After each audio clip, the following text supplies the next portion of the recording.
Konnichiwa minasan, selamat datang diucapkan untuk anda yang mengikuti sesi ini secara langsung dan juga anda yang menonton setelah live stream ini berakhir ke sesi kolaborasi Stomachofchaos bersama laman pop culture suka ramai BUZZPOPTV. So seperti biasa saya Kudoma hari itu dari laman blog Stomachofchaos.com bersama para penulis rakan-rakan dari BUZZPOPTV akan memberi reaksi dan ulasan episod 14 hingga ke 19, which is pretty much the first half, I think, of the second core of BLEACH, 1000-year blood war,千年血戦篇, or otherwise apparently it's called the SEPARATION, yang disiarkan di laman streaming Netflix tiap hari Sabtu. So malam ni bersama saya, panelis malam ni terdiri daripada Anri Alwi. How are you today, Isekai Waifu Hunter? I'd like to say I'm okay, but I'm actually very sick. Down with the flu. Yes. But anyway, let me just say hello everyone. Say hi to your wife. Boleh lagi tu, sakit tu.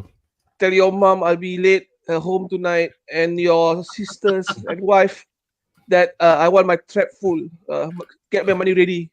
Tak serik-serik lagi. Dan juga kejap ada, kejap tak ada. Shazli Merican, how are you? Hey, hello. Aku punya status ni berkaitan dengan the whole story at this moment lah. The overall team. Aku macam like, what's going on here? But yeah, I'm doing well. Apart from like heavy work past few weeks. So now dah ada some sort of respite sikit lah. So dapatlah tengok anime with the right mindset. Kalau tidak, first time tengok episode Aku macam right. Like, what was this? Why am I not enjoying this? So I had to stop. Dan baru boleh dah habis tu, dan baru boleh watch properly lah. Sama lah, aku pun macam quite busy with work lah. Tapi kalau, I mean, the best chance to watch stuff is actually weekend for me. Tapi weekend nak tengok ini and then ada je benda nak buat. So quite a few titles lah tak dapat tengok. And then duk janji dekat with myself, okay, we'll binge this, tak binge pun. Tapi yang bagusnya Bleach ni boleh tengok laju. Dia tak ada macam heavy drop. Macam like, oh my god, why did this character kena injury? Like, oh my god, kenapa dia kena betray? Macam cerita drama kan. Drama you want to let it fester for one whole week. Seminggu aku tak puas hati dia kena betray lah. This one banyak action, so it's more palatable lah in a rush. Which is interestingly, there will be my reaksi satu ayat. So sebelum itu, kita untuk makluman anda yang belum pernah mengikuti sesi ulasan live stream kami, perbincangan kami malam ni akan mengandungi spoiler yang berkait dengan episod-episod yang diulas. Dan juga kepada anda yang menonton sesi ini setelah live stream berakhir in the form of like sometime later in the week, sila langgan pada laman YouTube Stomachofchaos dan BUZZPOPTV supaya anda tidak ketinggalan untuk menonton live stream kami yang akan datang. Dan jangan lupa tenyah butang like dan follow us on our socials to know what's up. Although there's nothing much at the moment going on. So we've got like 5 episodes to talk about. So kita start dengan reaksi satu ayat. Right, okay, so as we all know, kita start this core 2 sometime, at the beginning of the summer season. The first core was in the winter season of, sorry, not winter, it was the fall season of 2022, back in October, mana kita dah disajikan 13 episod. And anyway, so pretty much Serete dihentam oleh the Stern Ritters and the Soldats belonging to Yuha Baha, and now the good guys have some respite lah, tapi not very long. Tapi kan tak tahu, I think among the three of us, aku suka. Kau baca manga dia, Andri? No, I don't. I did baca manga the first dulu-dulunya, not 3 issues. Yeah, dulu. So anyway, for this score up to now, episode 19 is this 3 volumes, 61, 62, 63. Actually masa kita tengok core 1 tu, dia actually guna 5 volume. So it's quite surprising. So after this, we've got until 74, which is 11 more volume. So I guess they can squeeze it lah as 4 course as what they've promised. Tapi I remember baca benda ni dulu, I was binge reading it 1 tengah hari. So I finished 10 volumes in one afternoon. I had a headache, obviously, lepas start pukul 10 pagi, habis pukul 9 malam. Tapi one thing aku boleh katakan, anime ni, macam Syah cakap tadi, rasa macam, oh not bad, pap. Dia, what I thought was longer in the manga felt really short. It's not a complaint, tapi macam, bagus. Mungkin pasal mindset aku kot masa tu, because kepala pun dah mula tak larat, tapi nak baca juga, betul ke mana ni, and doesn't help with the characters yang kita akan jumpa much later on lah, tapi these early characters are quite simple thus far, although some of them aku memang sakit hati. What's your reaksi satu ayat, Syaz? Okay. Aku rasa bangkai dalam this current core ni kejap ada, kejap tak ada. It's treated with irreverence lah. Dia macam like, benda ni macam kau boleh curi, lepas tu kau boleh bagi balik. So what's next? Dia akan boleh double the power ke by just taking some pill and whatnot. So it's like benda yang dia orang kena train for years to get. Kau boleh curi macam tu je, and then kau boleh reverse curi by just touching. Sebab of this obscure fact from the past about holification. So it feels very like, this is like macam like a cop out tau. It was done too fast. It's like kau tak ada a sense of like you have to beat the guy who stole it from you, and then after that you have to like relearn the bangkai. Tak ada. It's just literally just like I just McGuffin punya thing aku sentuh, then suddenly all of the stolen bangkai become poisonous, and then it returns back. Aku boleh terima lagi dia punya part yang it became poisonous lah. But how it came back? Poisonous macam mana? Yang they touch that shadow thing tu. Yeah, the holification punya tu. The holification punya pill by poisonous. The science punya guys. Ya, aku not tentang stupid je. Ya, masa dia sentuh tu bukan masa tu dia nak ambil balik the bangkai ke? And get holified a bit. So that is the whole point. The poison yang kena dekat the stenditus, not. Aku boleh terima if the Quincy holding on to the bangkai gets like poison damage kan. But why would it bounce back? Unless the Quincy guys say like, I cannot handle this anymore, I have to return it to you. There was no scene like that. Dia just tiba-tiba macam Hyorin Maru kan. Halfway through, tiba-tiba the ice wing pecah, like, what happened? So the captain got it back. So I'm like,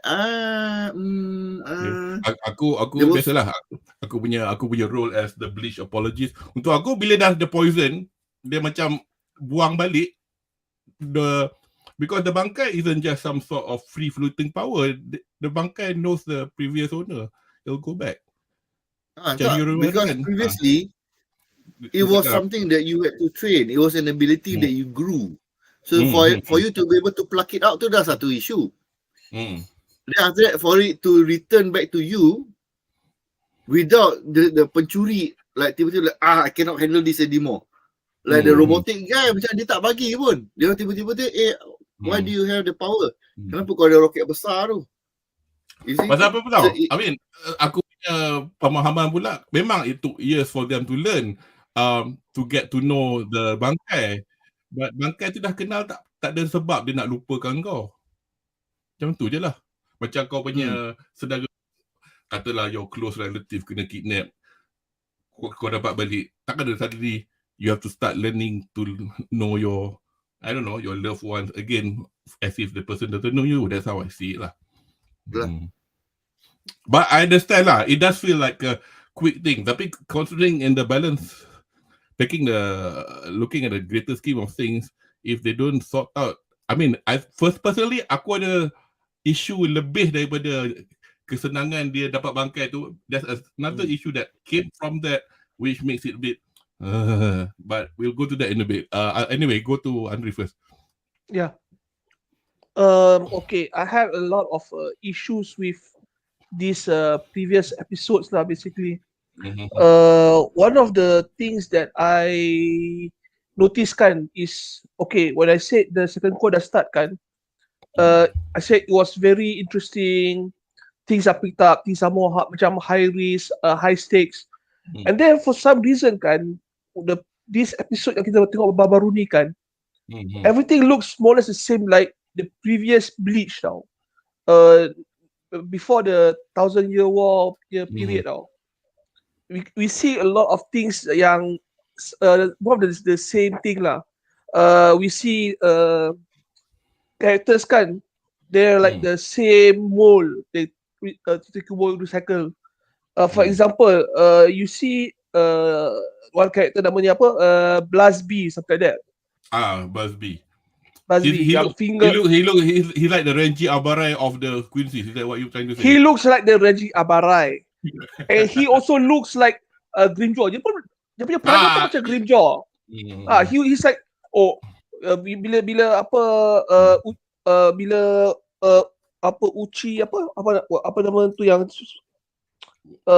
yang I keep forgetting apa namanya, Uryu. Uryu. But Uryu Ishida was presented as the heir for okay, and then they macam, he's like, I don't agree with this. You're supposed to be the heir, not him. This is like the same thing yang when the Hollows kan like themselves with that captain apa nama dia yang tadi tu yang the main antagonist tu in the previous Bleach tu. What's his yang fake his death to the main antagonist tu. Aizen. For the visors. Aizen, yeah. Aizen. Aizen. Aizen was supposed to be the biggest boss, and then the Grimjaw was what like the guy who revolt lah. This is the same thing dengan Blazby. He's the same guy. And then we see a lot of the same things happening tau. Tite Kubo is trying to make Abarai Renji cool as fuck in the previous episode, and they tak ada macam character progression tau. They just have a power hike, but they still macam Abarai Renji dengan Rukia kan, they still when it comes to character punya improvement kan, doesn't improve anything tau, because they still want to be look on to by Byakuya tau. They wanted his punya macam dia punya respect, please notice us senpai. So I'm like, this is like no character progression tau. If Abai Renji kan dah kuat kan, and he doesn't give a fuck about Byakuya kan, and this leads him to become more stronger than he expect kan, it will be a great progression. But no, that's not the case. You see him kan, macam perangai dia kan macam dulu sampai sekarang kan, it's like the same character punya progression tau. There's nothing to add dia punya character tau. And Rukia lagi yang saya tak faham. They try to make these two right into a pairing, padahal it looks so forced tau, everything. It looks so forced. So before we go on to the first chapter, so how would you like it otherwise? How would you like it otherwise? How would you want this remedied? How would you have wanted it to be so that you would have enjoyed it more? Enjoyed it better. Okay. I would have enjoyed better kan if they were more consistent in whatever the Shinigami is and the Quincy is tau. Kita tengok Quincy kan, dia punya power kan, ada yang jadi macam pro wrestler punya power, ada yang jadi robot lah, ada yang tembak jari keluar api lah. I mean Shinigami kan, we know the bangkai kan is usually mostly in short form tau. Okay, the kana, what you call it, Shinkai, whatever it is, right? And Quincy kan, dia punya shape kan, it's not all these things. It's just a bow and arrow macam Uryu Ishida. I mean, if you look at the first few season of Bleach kan, when they tunjuk apa the Quincy kena bunuh oleh the Soul Society kan, they were just shooting bows, but for some reason kan, dengan Yahweh ni kan, they have all these crazy powers, and they don't explain why. How did this power varied tau? Seriously, as not kuasa dia jadi macam apa puaka, and I'm like, tiba-tiba kan kuasa dia orang. yeah, it's like you mentioned this word, MacGuffin. Everything that they touch kan, it becomes exponentially kan improve for no reason tau. What you're talking about? You're talking about the Stern Ritters, or you're talking about the modified Renji and everybody else? Everything. Okay. Like Renji, Renji ahead. improve kan. Let you continue. Renji improve kan. It's didn't he went through this Hyorin Maru punya Maru lah. Apa Zabimaru kan? Zabimaru, yeah. Zabimaru kan. Didn't he try to know Zabimaru in the previous seasons? Like 8 seasons ago? I can't remember. Because I don't know. I can't remember dari segi whether or not that bit. Kalau you're talking about if you're talking about the filler seasons, because there is one Zanpakuto arc and 2 filler bukan. Yeah. No, bukan this is the before that kan they have to. Masa tu dia belajar jadi dapat bangkai kan masa tu. Yeah, because dia nak lawan apa Byakuya. Because wants to save apa Rukia, right? Yeah, season 2 itu. Yeah. Okay lah. Yeah. But as you know, I can do this all day. Being the apologist. I get your point. I mean, personally, I get your point. I mean, the reason that the Stern Ritters, they are different from the soldiers. So you're like comparing the captains and the vice captains or anybody with a certain level of officer level dalam Serete punya 13 guards. So, you know, yang all those guys that yang the lackeys, I mean the brevet, the first lieutenant yang duduk-duduk kat bawah tu, they don't have a hope in hell to learn the bangkai unless they are what talented or whatever, because people like yang they are officers because they are officers lah, because ada talent atau ada kebolehan untuk develop whatever it is that they need to develop. So the soldiers at the end of the day yang kita tengok dalam tu, they are all like rank and file, bawa pedang, reshi, tembak arrow, bereshi. It's only the Stern Ritters from A until Z, the 26 of them, that has all these extra powers. So it's like you questioning apa pasal Byakuya ada Senbon Sakura Kageyoshi. That's my point. Like but here's the my counter. Okay, Uryu Ushida still using the bow punya concept, and he's the waris. True. I think the main issue dia macam like kalau kita compare dengan Marvel kan, the best Marvel punya Iron Man. You can see growth in the Iron Man character in dia punya suits.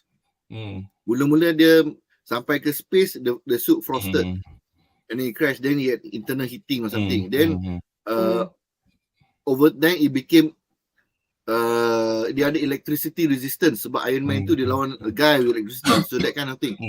So these powers on the Quincy punya side, it's not an extension of what we know about the Quincy. It's more like we need to make a force that is strong enough to tenyih Soul Society, so we just give them any power that fits the story. So there was no like macam tak ada presiden, tak ada macam dia tunjuk baca buku. Kenapa ada dia orang mention benda-benda macam kuasa poison lah, kuasa api lah.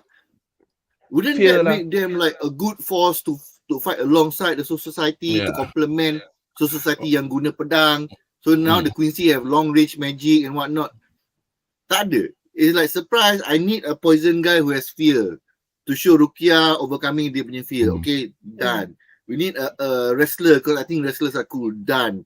Dia macam checklist punya laundry list lah. Tapi itulah. Okay, fair enough lah. I mean, if you don't like this kind of thing, I have no complaints about that at all. And if you think this is shit, you got another, how many of them? 22 of them with lagi mengarutnya, nothing to do with arrows kind of thing. And you actually you saw the prelude of one of it in our 4th episode. So hang on to your horses. Don't get me wrong, I do enjoy the series. No. I know. I get it. I know. Cuma dia punya critical point dia macam like, yeah. Tiba-tiba I think I applaud your critical thinking, but aku bila I put my viewing hat on, I have no hat. I don't sweat the small stuff. We've got some comments from chat. Caleb, you sampai lambat. Anri cakap dia tak sihat. He was unwell, very unwell for the past week. So I think voting was the last thing. 2 minggu kena. Yeah. So we are happy that he's healthy now and category. Kudo pun tak ada ni. You don't have this also because you vote by post. No, aku orang KL. KL tak ada vote. Apa Syafiq, reaksi satu ayat aku setengah Captain Serete rasa macam Shinigami biasa. Yang macam mamak boxing tu, mamak gitar tu. Mr. Superstar.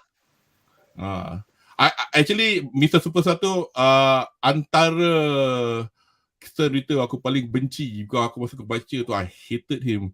And I thought he died liat, tapi he died. So I'm quite happy that he died anyway. I can't remember, it was 2 years ago. Maaf lari tajuk, adakah panelis yang layan One Piece? Kalau ada, nak tahu reaksi satu ayat, komen tentang episod Gear 5. Saya tak tengok. Saya tengok sebagai orang yang tak tengok dan baca. Just because people are hyping about it. I enjoyed it. And you guys watch 1071 and 1072? 1072 tadi I didn't watch. Dah lama stop lah. Anri, tengok? Tak? I tengok. My opinion kan, Gear 5 kan, it's whatever you call it lah, Gear 5, Gear 5, whatever you call it kan, it's typical Oda punya move lah. Dia suka buat benda cool, and then the end kan he put an as full comedic punya cartoon punya power tau. It's always Oda like this tau. Dia memang tak nak want to take things seriously about his show tau. The word for it is irreverent. He's irreverent. Yeah. Tak kisah pokok orang lah macam ni lah. You don't like it? He doesn't care. Yeah, he doesn't care. Tak, aku as I said kan, I said I'm not trying to kiss ass or whatever. So I just watched it because people are talking about Gear 5. So tengok lah. And then I thought, gila punya ridiculous. Tapi it's like, that's the point. Kau nak serious. Sorry lah, tengok Gundam lah kalau kau nak serious. Sorry, I mean that wasn't meant as a troll, but you know, there are some serious animes out there for you know, you want to talk politics, go watch Gundam. Nak tengok pirate. Compare dengan Goku lah. Goku Dragon Ball is purely serious when it comes to fighting. Oh, masa lawannya dia serious. Bukan dia macam goofy sikit ke? Tak. It has become goofy now. What? Now Dragon Ball or One Piece? I thought One Piece. Both. I thought One Piece memang goofy from day one. No, goofy. Okay, One Piece kan, Gear 2 kan was actually cool. Gear 3, Gear 4 dah mula pelik. Gear 5 is a cartoon version. It's like Tom and Jerry punya version. Yeah, we've seen the internet. Personally kan, I think it's okay for what it is. I didn't quite like it because I like more content macam serious sikit lah when it comes to fighting lah. I thought Gear 5 ni kan, it's going to be more like macam haki punya influence kan. Kira kau macam Kaido lah. Kaido dia tengok, kau ni siapa ni? kau ni macam tengok komik. In fact, masa 1072 tadi kita tengok kan, we were like saying, kan dia kata, this is like a comic strip, dia kata. So aku macam, it's like, you're not taking this seriously. Tapi but Luffy doesn't give a shit. Saya tengok. I was half expecting him coming out of Kaido's ass. Ingat dia masuk dalam perut tu. Aku ingat dia pergi ke hujung ke. Macam, janganlah weh. Tapi dia keluar. I thought Kaido kan, he was fighting someone from Cuphead punya cartoon now. Tapi itulah. But sorry, you wanted to say something? I think I said already. Okay lah. Okay, so first time bercakap pasal One Piece in this in this forum. So anyway, we'll start. Hold on. Speaking of One Piece, right? Yeah. Are we going to cover One Piece live action as part of? I tak tahu. Aku Nick nampak macam dia interested, so tu aku biarkan kat dia lah, because yelah. Kalau korang nak join panel dia, that means at least somewhere between Monday and Friday boleh cover. I'm neither here nor there, but kalau Nick minta aku host, aku akan jadi the anime only first time watcher lah.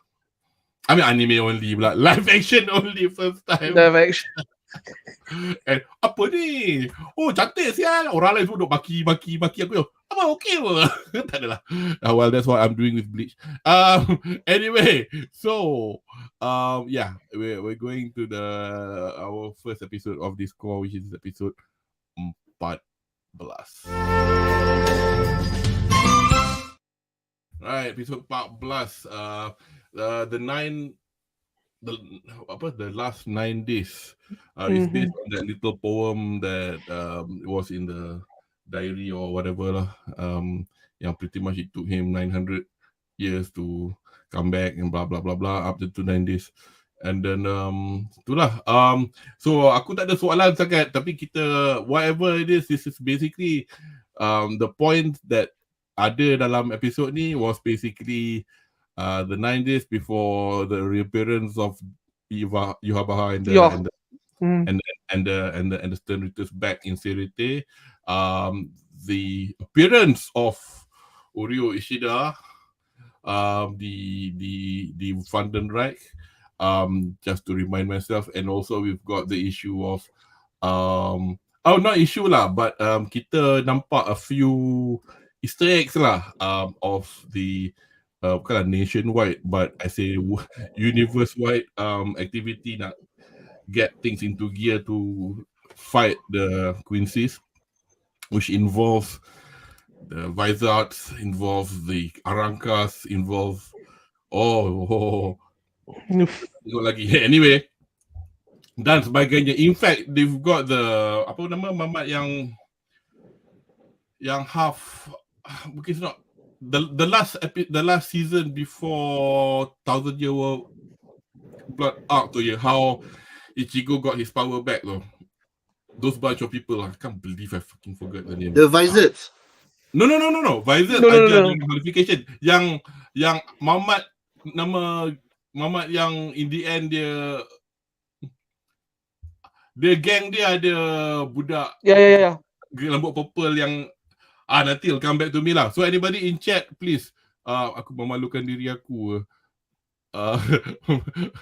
Apa tak ingat nama those characters. But anyway, in a way, calm before the storm. Your thoughts on the sudden appearance of Urio Ishida. Actually kan, aku pun macam tak berapa faham. Tapi I have to, obviously I can remember very much, but I semi-know, semi-don't know. But anyway, what are your views?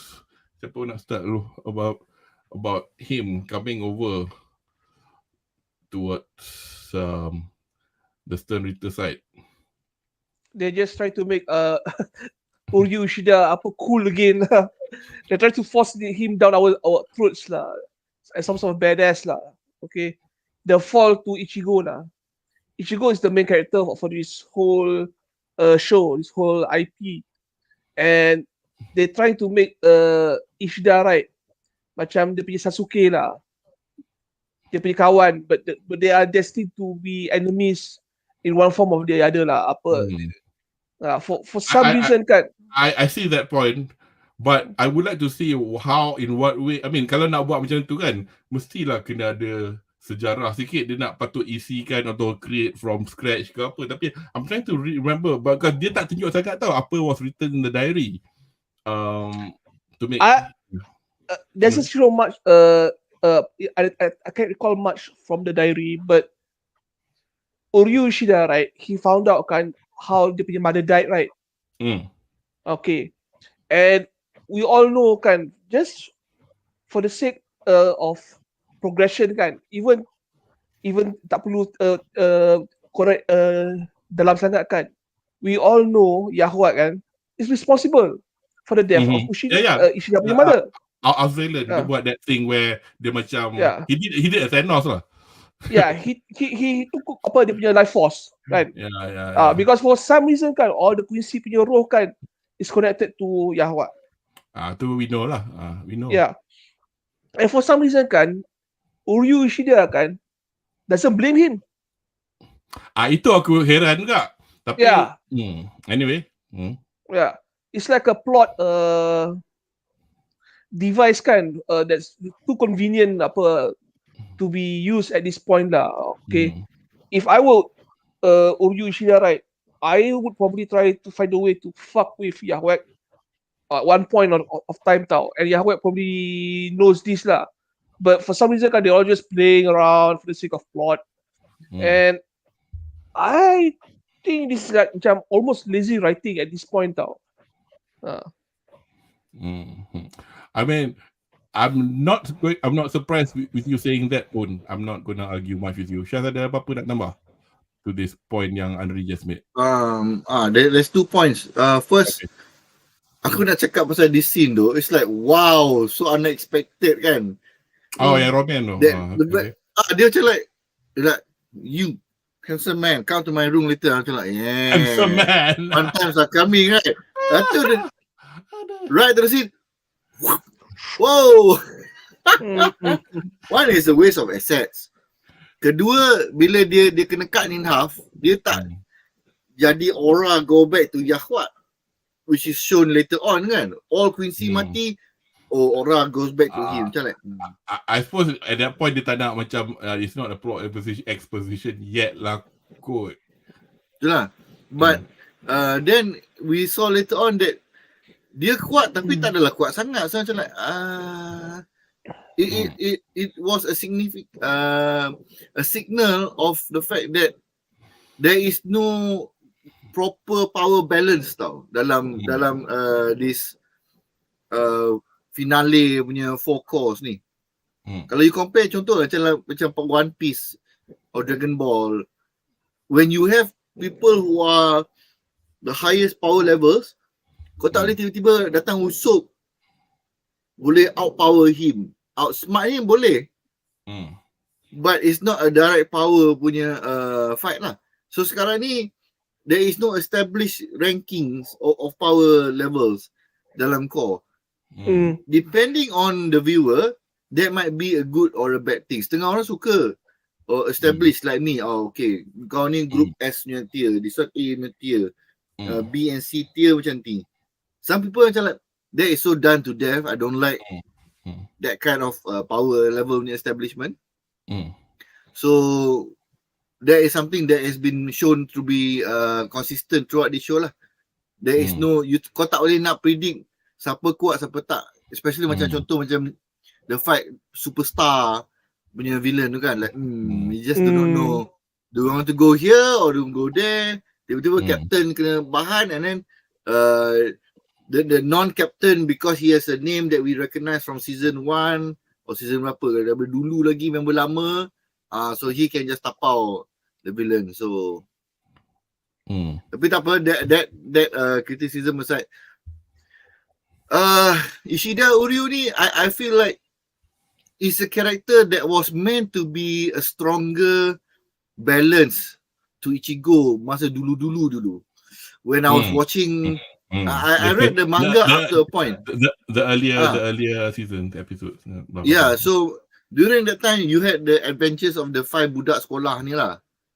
And you had Rukia, you had Ichigo, Ishida dengan dua apa? Hime and what's the muscle guy? Sado. Sado kan. So the story was supposed to be about them. Then it got out of control. Then dia tinggal Ichigo saja. So this feels like they're trying to bring him back into the limelight. But it feels too much of a shortcut. Unless Ishida Uryu is planning to backstab Yahoo at the end. Then I boleh terima lah. Other than that macam like why are you so sibuk in a fight that doesn't concern you anymore? Benda dah 1000 tahun. Yang kau nak menyebuk lagi kenapa? Kau dah hidup aman dah, duk belah je lah. Betul. Why do you need to involve yourself in this crazy fight that is out of your control? It's not affecting you pun. Let's say kalau kau punya because of the fact that there is soul society and soul reapers, you as a Quincy tak boleh nak makan. Macam like I cannot enjoy my food, all my food tastes horrible. Tak ada, there is no real reasoning. Cuma dia macam like aku tak puas hati ada this notes from the past from my family.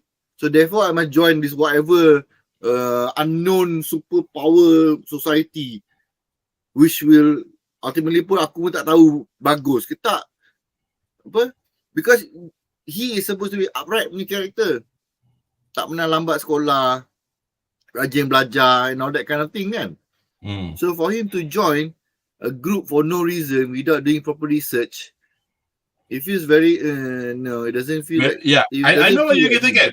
I know what you're getting at. So aku macam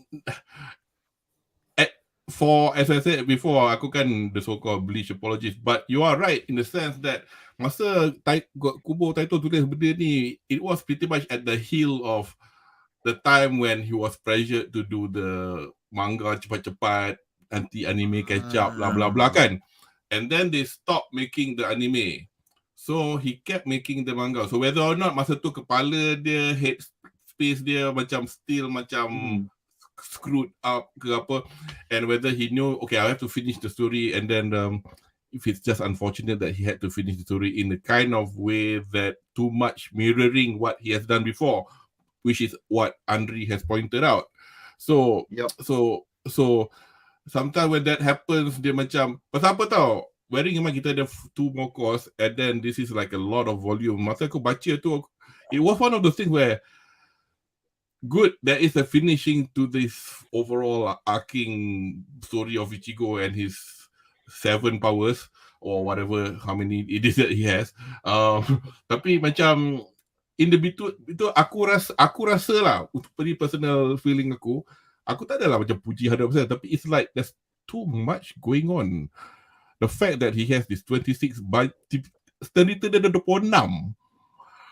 So and then at the moment we are seeing like a monster of the day episode or Stern Ritter of the day episode. So okay. Tapi tunggulah Tin, because dalam Stern Ritter ni ada High Council lah. The High Council of the Stern Ritters lagi kimak, pardon my Japanese. Dia punya like what the hell? If you think that they should be firing both heroes, you could have a good time. So ni nak jawab sekali lah juga kepada kategori question, which is apa fungsi Yahweh buat Yuval buat tak anak dia, well not really anak, apa politik dia, dan Ishida dia beli gelaran A lah Yuval, for what reason? If you want to just watch the anime in itself, dia tak bagi banyak sangat reason, and other than the fact that he survived the Ausweilen, tak macam dia punya mak ke apa. Tapi yang kelakarnya, bapa Ishida yang doktor tu is a full-blooded, katalah macam kita tengok Harry Potter, apa nama Mud Blood yang campur. Dia tak Mud Blood lah, mak dia Mud Blood. So Mud Blood kahwin dengan orang yang fully blooded. So Ishida still not fully, bukan punya thoroughbred tu. So apa? 3 suku. 3 suku Quincy lah. Ishida ni lah. Ishida dia 3 suku. No. He is full-blooded Quincy. Cuma dia punya punya pedigree kan apa is questionable. Tak, pasal apa ni? Mak dia kan macam orang gaji. Mak dia half blood. Mak dia yang ada nama dia. So bapa dia yang doktor tu full blood. Kalau full blood kahwin half blood, still tak dapat full blood je. Yes.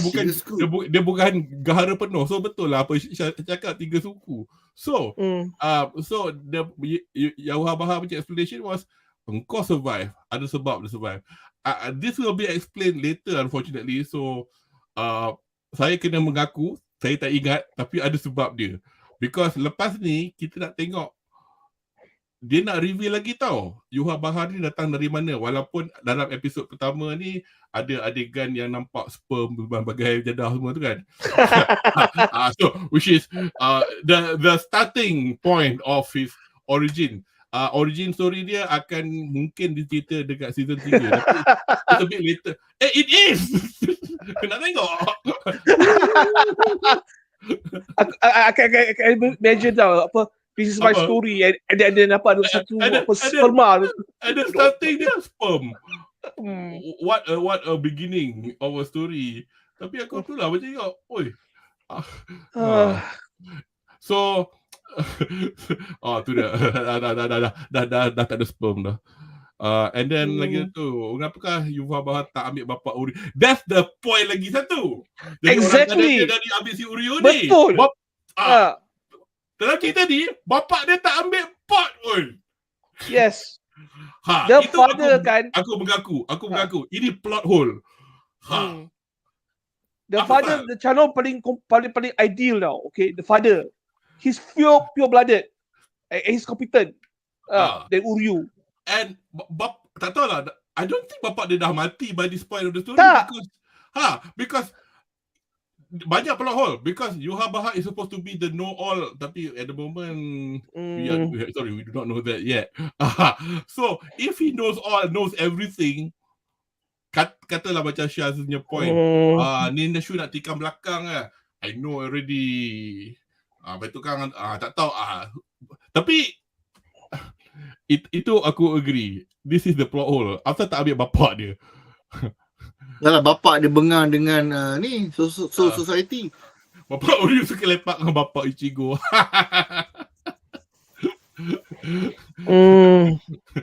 Yes.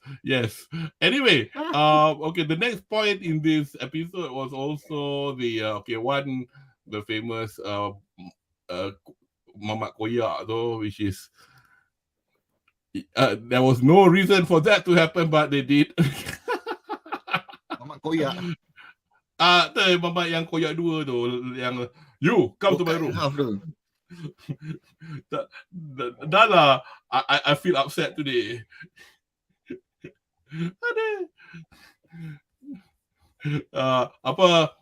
So before that, obviously tak apalah, kita layan sikit. Tak ada suara. Aku buat less than 16 seconds, so kita takkan kena copyright. Come to my room now.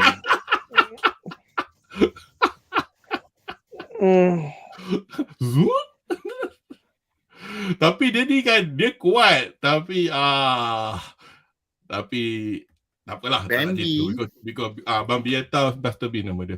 So anyway, then there were a few other things lah. Obviously,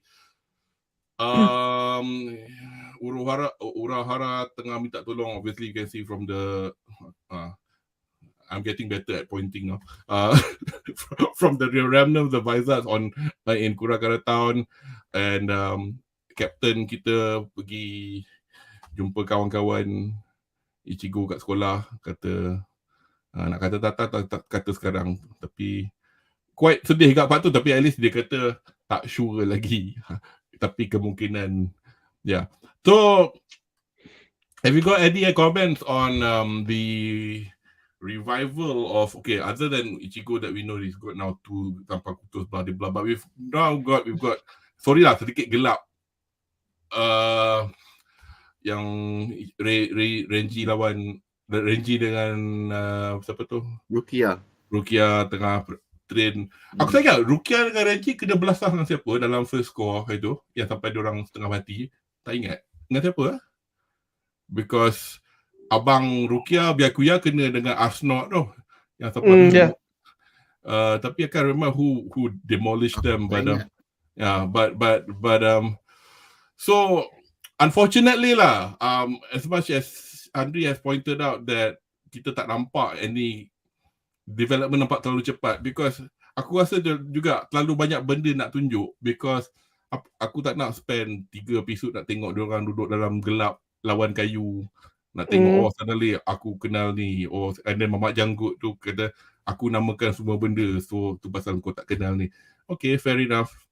Tapi itulah among other things lah, for a person to have to write all this stuff in the mental state that he was in, and now he has to finish the story. So I can see lah why there's too many things that remains unanswered at this point. But anything else you need to add? Aku just nak comment the fact that they have this super training process untuk selected individuals, but it was not offered to the rest of the captains over the centuries. Makes no sense at all lah. Tapi dalam kau punya faham. Group Zero tu kan macam like, wow, we are the strongest ever but we don't fight. Tu aku like, okay lah, aku faham lah, mungkin kau punya king tu bodoh kan. But the fact that you don't offer this training to any of the captains over time, like mungkin once a century satu captain akan dipilih, you know, tak ada. You don't have any of this retraining, reforging of the weapons. It only showed up during this. It was not mentioned like long ago in previous BLEACH seasons and whatnot. So it's like, surprise, we need a power up. How do we power up? By a group who never fights, who have solved all the problem in society, you know, against the Quincy when they attack Celeb. Yeah, I agree to a point. Tapi I mean, as much as they did explain themselves that it's not our job, korangnya job yang patut jaga Serete. But I guess the stakes have now changed in such a way that they had no choice but to. They could have like, biarlah kau mampus, kau tak ada, kau kena bunuh dengan apa ke. Tapi they did revive those people. So whether or not there is an issue at the moment, there is another aspect to Yuhabaha yang tak disebut lagi dalam cerita ni, which I know of, which probably explains the reason why the 4 captains, the 0 captains, know what the stakes are like, and they probably, okay, this time have to do something about it. But the fact that they probably didn't expect it to go this far. Tapi kita pernah sebut, kita pernah sebut lah before this, I guess in our previous Bedah, yang biasalah bila kau dah tak ada, you know, compared to zaman Gen Rusia muda-muda when they were still all like rogues and killing people everywhere, even though they were captains. They were used to fighting, and then nothing happened after for 1,000 years once they demolished the Quincy's kan, so they got soft lah. Tapi that's ni, so far so good bagi explanation. Bapa Uryu tak suka Quincy Heritage dah, sampaikan tak mesra dengan arwah bapa dia. Oh, you tapi sebalik dia kan macam tak nak galakkan anak dia. Now remembering back, Uryu yang diam-diam pergi ngatuk dia soken, duk dekat waterfall, belajar semua ni. Tapi if I'm not mistaken, nothing happened to his father. So if Yuhabaha just can muncul, I want you to be with me, he could have, but you know, because kalau semua cerita tu thus far dia macam dah mula tunjuk apa background story, terasa macam Demon Slayer lah pula. Oh, macam ni asal kau, patutlah. Okay, I guess we can go to the next chapter lah, since this is the chapter that probably has nothing much going on. So kita ke episod ke-15. Oh, salah. Rara. Okay, 15. Ini Japanglish ya, so bukan baca A Piece from Shadows, which explains how selama ni well, they've been in Serete all this while. So again, one of those things where people go, convenient explanation, but well, dah today not about gender. It does feel like that because they were never anywhere else. They were there. So during this time is the first time yang obviously yang tadi, ada overlay yang sebelum tadi yang tunjuk that red thing engulfing the Serete kan. So it wasn't them invading, it was invading from the outside, but they actually appeared from the inside. Yes. And also we've got, I think, the beginning of a couple of fights. I think one was with the Soifong gang, and the other one with the Rangiku and Matsumoto dengan Toshiro punya gang. And also the beginning of what is described as a particular training that's meant for Ichigo, tapi the actual details of it dia tak cakap lagi. Also, a few clues can be seen when that happens. So anyway, your thoughts actually on the issue, on how Kubo decided to make these guys actually dah memang duduk serete all this while tapi dalam bayang-bayang. Anybody wants to comment first?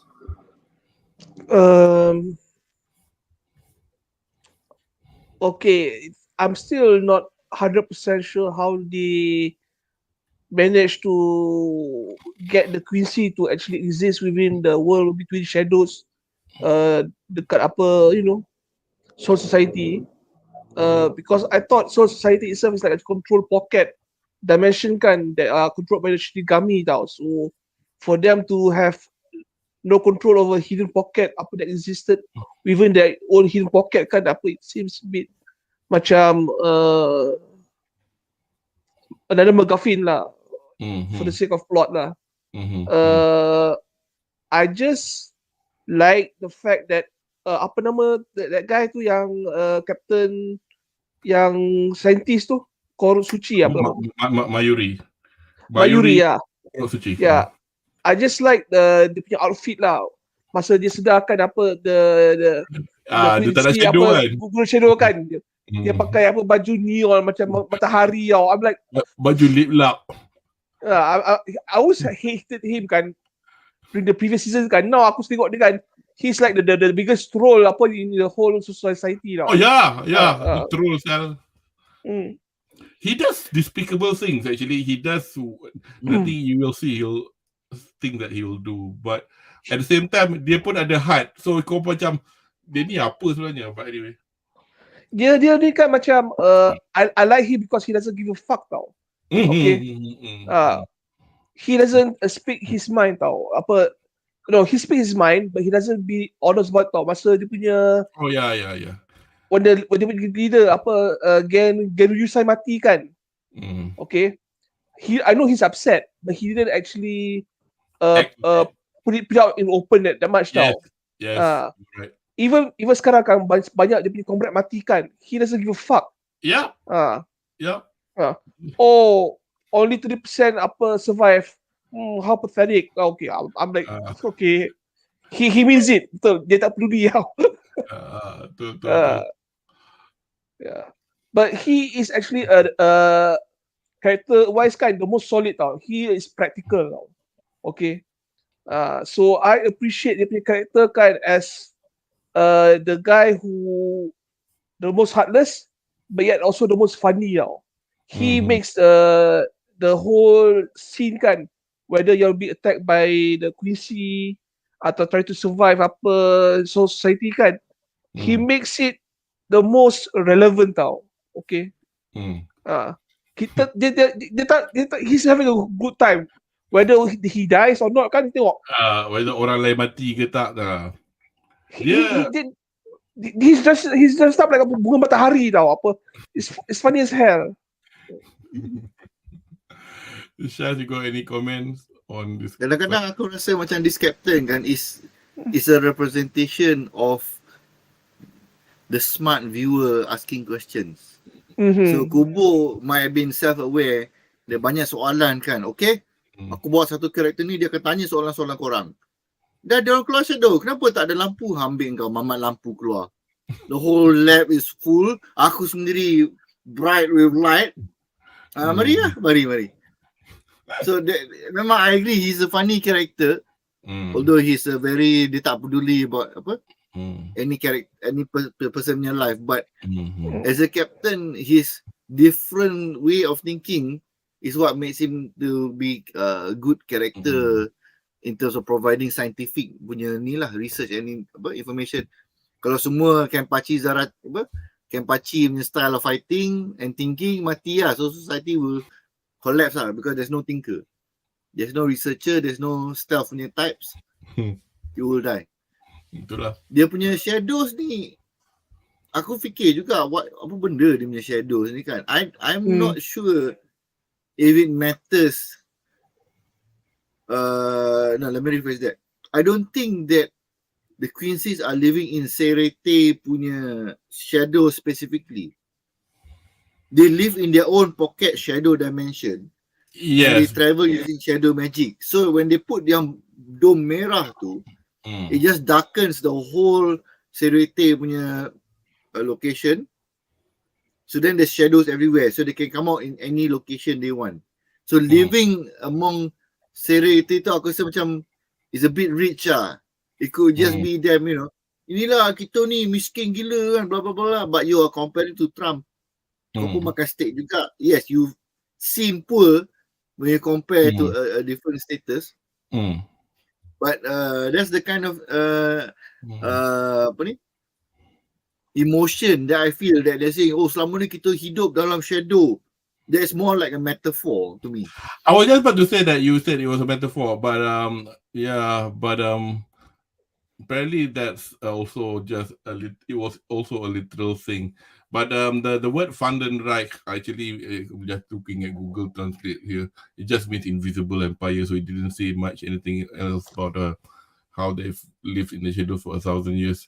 So I mean, if it's just a metaphor, then it wouldn't explain why Mayuri sanggup memakai baju lip lap sampai tak nak ada shadow langsung. Yeah, What I mean, the phrase that they are living among the Serete tu sendiri is the metaphor. Because they have lived in shadows, so the shadows could have been anywhere sebenarnya. Faham. Tapi kalau shadows could have been a shadow realm, macam katalah somewhere else kan, macam as much as you got Hukamundo here, Earth here, and say for example their own shadow realm. The point is, Mayuri didn't want any shadows whatsoever in this new laboratory to prevent any more incursion from. Oh yeah, that was cool. Another thing, obviously, in this episode is, as I said, the first two fights lah. Apa nama Mamat Robot ni, ni lah. First time aku jadi macam Mizi sampai tak boleh ingat nama. BG9.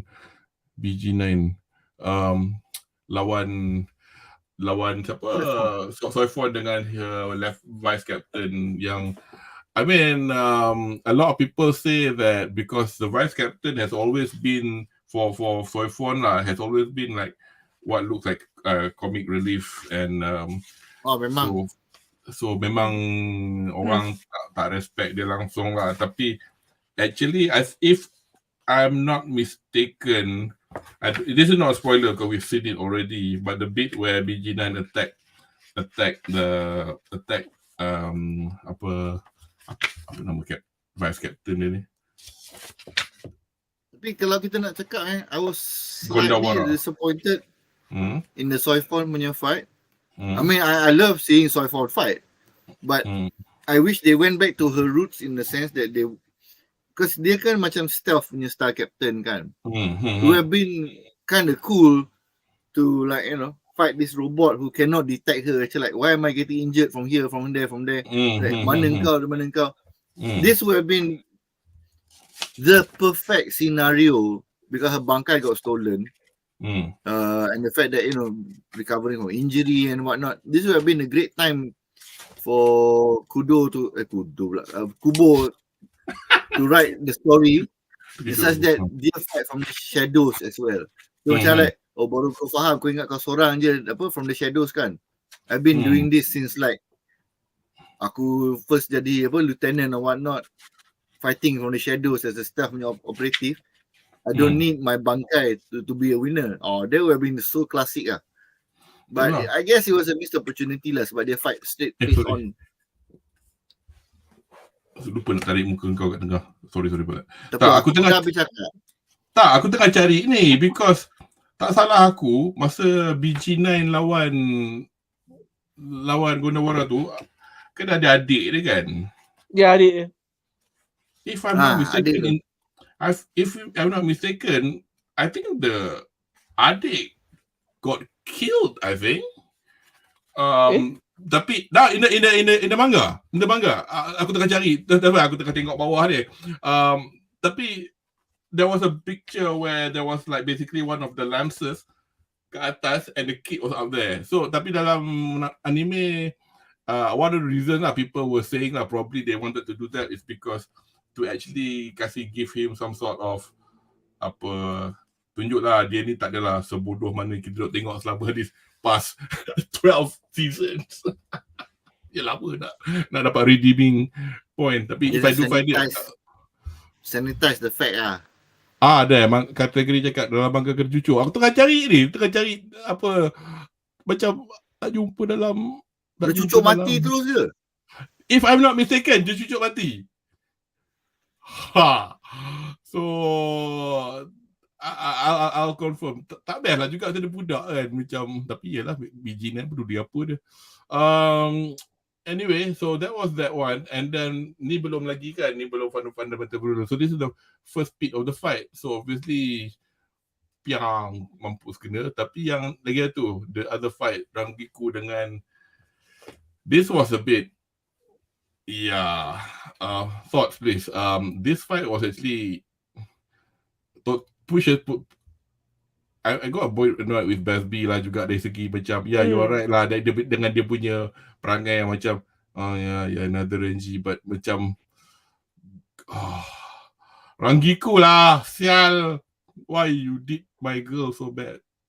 Rangiku will never die. We know this for a fact. She sells banyak doll yang dijual.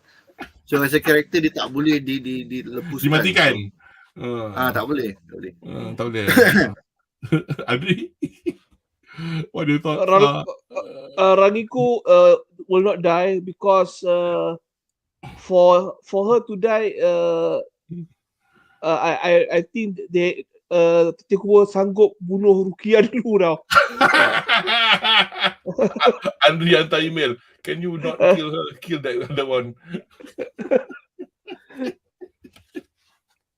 Yeah, but again, I'm going to say kan, BLEACH ni kan, they try to make him too rebellious for no reason tau. Okay, he was upset for no reason lawan dengan Toshiro dengan Rangiku. He's just there to make things intense for no reason tau. Okay. And aku nak tambah apa yang saya cakap pasal Soifon kan, is a wasted opportunity tau. Soifon kan, you forgot to mention kan, dia sebenarnya kan anak buah Yoroichi tau. The best flash step user in Shimpo. Soul Society, Shimpo flash step, and also the best kilo user tau in society tau. I think they didn't. I think if all the captains kan yang hilang bangkai kan, she would be the least helpless now. Yeah, if you ask would me. have thought so lah. But she did one particular step masa when she. We can talk about that because that's the next episode. But she did mention that she's got something else up her sleeve all this while in the 9 days that she trained, that made Bijinan didn't detect her movements. But we'll get there in a bit. Apa ni? Studio Piero buat hal ni bab yang ni ke? Yang bab siapa tu? Adik dia tak mati tu ke? Please add to the comment. Sorry, tadi aku miss kau punya comment. That's why aku tak tahu which context are you talking about.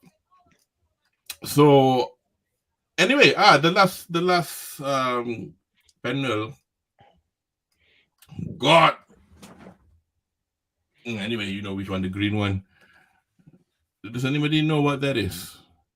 What it signifies? Tak nampak. Dia kan at the end of this episode and at the end of the subsequent episode, dia tunjuk Ichigo been walking slowly on this path and do you know to what reason the captain Hishibe suruh dia buat this little pass before going to the other captain yang jadi tukang jahit tu? For the sake of training lah, basically. No reasons. There is more to it than that. Tapi aku macam tengah nak ingat. If anybody who's read the manga, by all means, please let us know whether it's actually in the manga, because I can't remember this bit at all. So whether this is Kubo trying to explain certain things that we'll see at the end. Ni dia duk cari. Sorry. Mana benda tu? So I don't think she survived.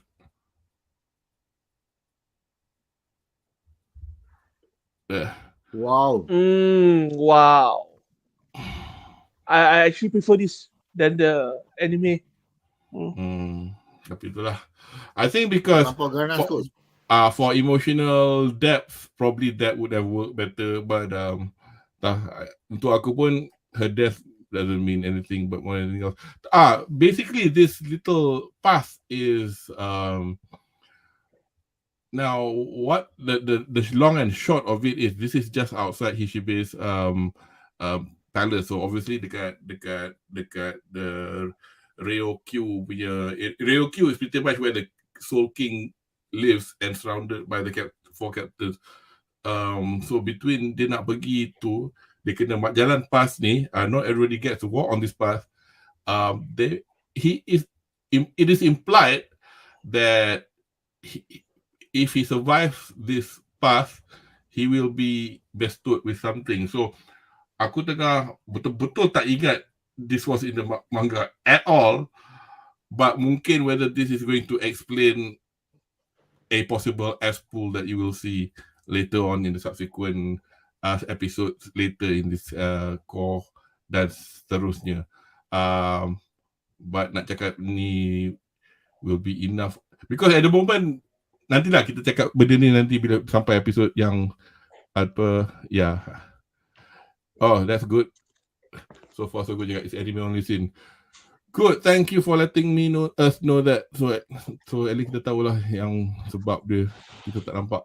So anyway, so pretty much that's them coming out from the shadows. So kita akan ke episode 16, which is the fundamental virulence and point of contention that Shaz pointed out earlier on.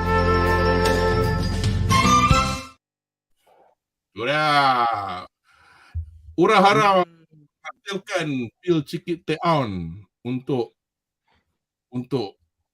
para pil cikit teon yang hilang, color hitam sama untuk orang-orang yang hilang bangkai sampai sakit perut.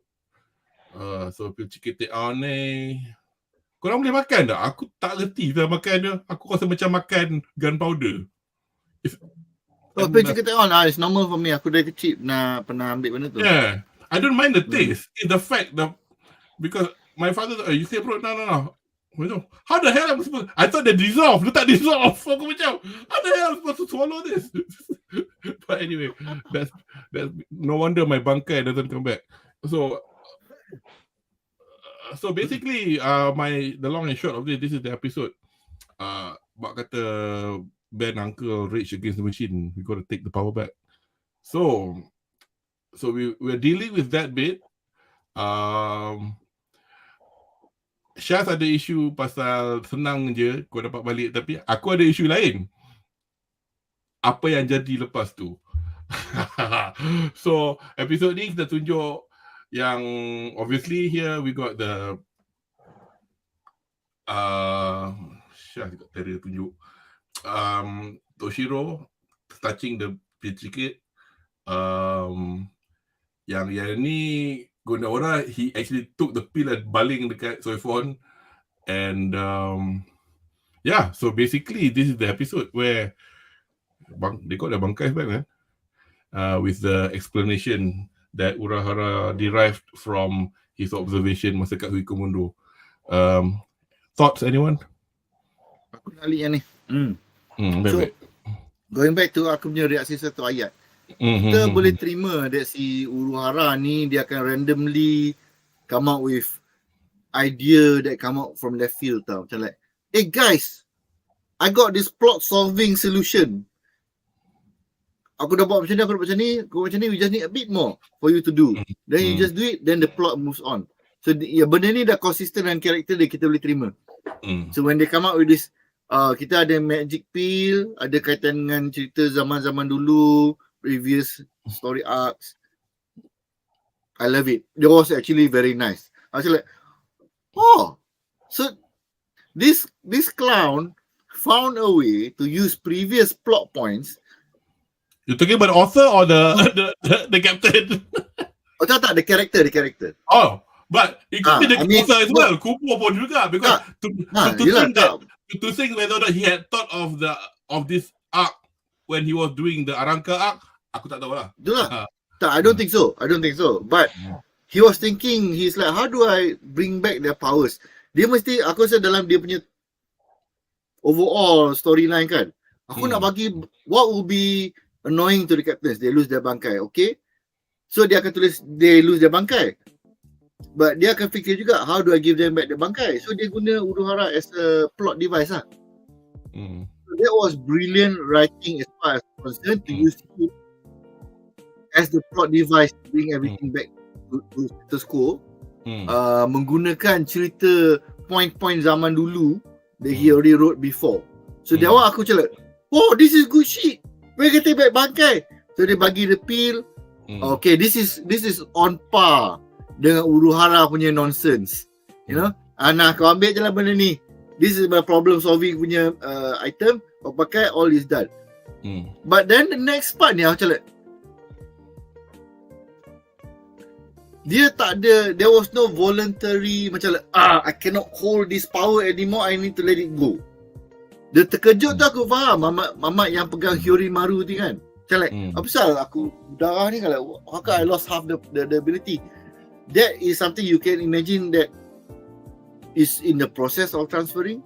Tapi dia macam like, other than that, dia tak ada effect sangat. Oh, it's poisonous to the Quincy to hold this kind of power in them.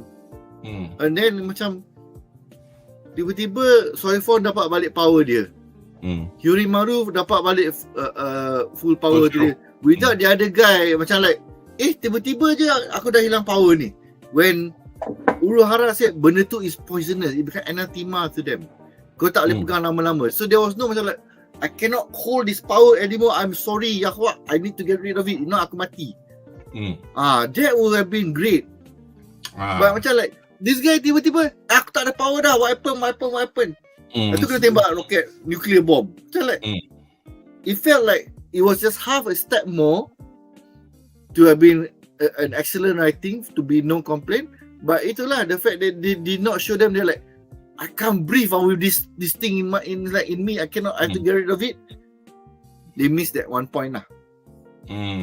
Yang apa yang berlaku lepas tu aku bagi korang cakap sebab nanti kan habis cerita pula. It's a matter of presentation je lah, the issue here. Itulah. This is pretty much when that happens lah. Sorry, this is so Anri, you got anything else to add? Yeah, I like actually the explanation kan, how they counter yang bangkai punya theft from the Storm Ritter lah. Here's the thing yang saya suka, they actually managed to say kan, the bangkai punya proses kan involves holification now. Okay, that is what yang buat dia poison the story to be control from the bangkai. And I remember the episode kan where in the first few seasons kan, Ichigo kan masa dia mula nak masa dia bangkai kan, he had to become a hollow. Wow. Do you remember that part? Okay. So it was like a throwback. Okay. All these captains kan, they at one point kan they had to undergo the holification process kan, from being Shinigami to get dia punya bangkai. Okay, fine. here's the thing. Before you go, I will correct you on that, but go ahead. Okay. Here's the thing yang saya tak faham. If the storyteller punya kryptonite kan, when it comes to bangkai theft or even just taking powers kan, is the holofiction process kan, why did the holos, the visits, apa dekat Commando kan, got easily conquered by the Quincy's? Kan Harry Bell kena tangkap oleh the Quincy, right? Dia tangkap je. Dia tangkap je. And they were literally killing the Arankas. Yeah. But the Arankas kan, they were the masters of holification in the first place.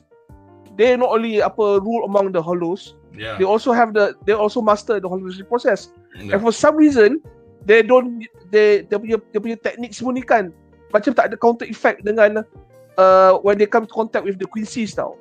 Padahal you just saw kan, dia hanya sentuh pil tu kayak ada holification punya trait kan. Tiba-tiba they lost control of the bangkai. Okay. So I'm not sure how this holification process kan cross over between the Quincy dengan the holos, visats dengan the Shinigamis tau. So it's like I appreciate the process, but for some reason it's not consistent for some reason tau. Okay. I've got that explanation, and I promise you it's not an ass pull, it's not me talking on my ass. Okay, bangkai cara biasa lah. So orang lain semua belajar bangkai cara biasa lah. Until Urahara has to make sure. Now, bukan Urahara masa dia ajar siapa tu? Ichigo dalam basement tu, itu dia ajar dia kenal dia punya Zanpakuto kan? Ya, kadang-kadang kan dia punya perut kan ada macam chain kan. Kalau tidak, when the chain dah habis kan, he becomes a hollow. Ya. Yang ajar dia jadi dapat bangkai is Yoruichi kan? Okay, so those two things for Ichigo is totally different to compared to say any of the captains with bangkai or vice captains with bangkai belajar. They learned it their own way lah, or train it their own way. Basically, what Ichigo did was a shortcut getting hollow fight because Urahara had the knowledge.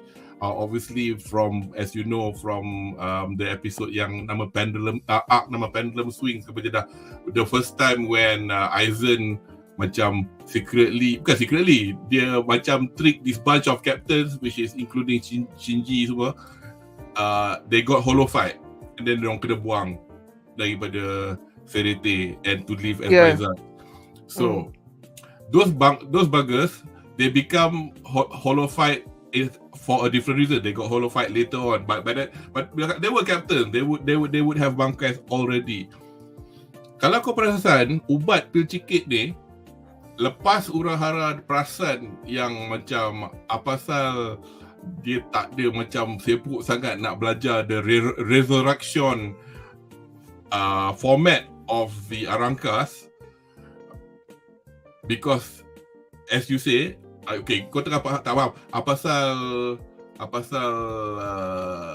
hollow punya effect bukan tak effect apa the Quincy's yang attack all those people yang I think because it's nothing to do, because at that point they were just killing they also one of the reasons they have no interest.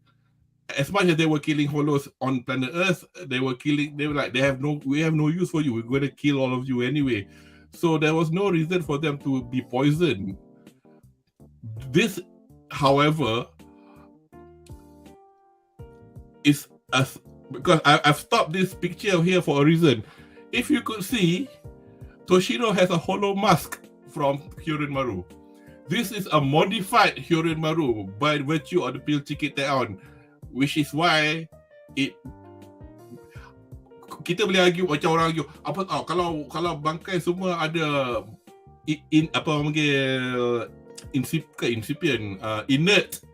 inert hollow material inside, surely awal-awal masa dia curi tu dah kena poison kan, but this is not the case because all those people learn bangkai the wrong way, which also explains why they cannot steal Ichigo's bangkai. Masa dekat Kurakara Town kan ada some idiot datang yang I cannot Why steal. doesn't, kenapa tak Because kan? bangkai Ichigo special. Dia belajar shortcut which involves holification. So they couldn't steal his bangkai. Kena bear in mind tau. Lain tau. Katalah they managed to meet Shinji somewhere to steal his bangkai. They could have still stolen it because it wasn't. Itu tak tahu. I don't think any of them. Yang siapa ya? Yang the Vizards will be Shinji, Mamat boxing dengan yang lawan wrestling 2 ekor tu kan. Tapi they were dispatched just like that, but they still had their bangkai intact, which is probably the reason why the bangkai was intact. So now pakai pil CKTR ni, nampak? Masa dia jadi, when he switches di bangkai, dia tak ada this mask. Now he's got a mask. We didn't see that on what's her name? Soifon. Probably they didn't draw it, but for some reason they drew it on him. So to explain now why the pil works. Soifon punya ability is just on a rocket. Tu yang tak nampak tu. Mungkin kot. And then kita pun tak nampak siapa Byakuya pasang bangkai dia yet. So we'll talk about that in episode 19 lah nanti. Ada pakai shikai je. Biasalah. Tapi lepas aku tengok Gear 5, aku malas nak dengar layan orang kata anybody OP dalam cerita BLEACH anymore. Anyway, so that's the explanation lah for why this pil ticket causes problem for the Quincy's. And obviously the other fights with this was the introduction of Shinji's bangkai yang we've never seen, only mentioned dalam light novel I think, or I've never read it, where he can only use the bangkai kalau dia seorang. Kalau dia kalau pasal bangkai dia menyebabkan orang tak kenal lawan dengan kawan. But the interesting bit is obviously Bambi here having stolen. Did she steal the bangkai? Yeah, she did, didn't she? The bangkai from Komura. Tapi bangkai back. So dalam overlay ni ada 2 benda. Tapi the second benda tu I'll talk later. But first benda is the false standish. This is my slight issue. Yang macam kau tadi ambil bangkai, ambil bangkai. Rupanya kau ada this power called the false standish. Asal tak guna ni straight away? Faham tak? Dia lepas hilang bangkai dia. Oh, kau ambil bangkai yang aku curi tu lah. Tengok aku sekarang ada power. Why? So anybody got any comments? No comments. It's just so stupid. And then kau punya, supposedly your power is stronger than bangkai. So why do you need to steal the bangkai? I mean, you steal the bangkai then beat them with your ability. Aku boleh faham. Kan. Then nampak, not only is total despair lah, you steal opponent your strongest weapon, then you use your strongest weapon to beat them. But having the bangkai with you stops you from using your strongest weapon. Itu yang jadi case apa, kejap ada kejap tak ada macam ni. It makes no sense lah. It really makes no sense. Syafiq ada teori mungkin sebab Force Sandish tak sekuat bangkai. Probably, tapi it still packs a punch. Really, if it's not as strong, then why did this happen?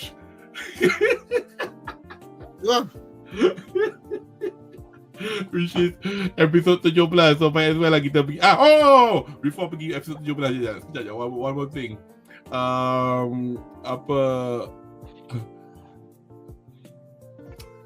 Betul, because dalam Rush tu pun banyak volume dia. So kau bayangkan lah, kalau agaknya kalau dia tak rush kan, kita baca 100 volume kot nak bagi habis cerita ni. Tapi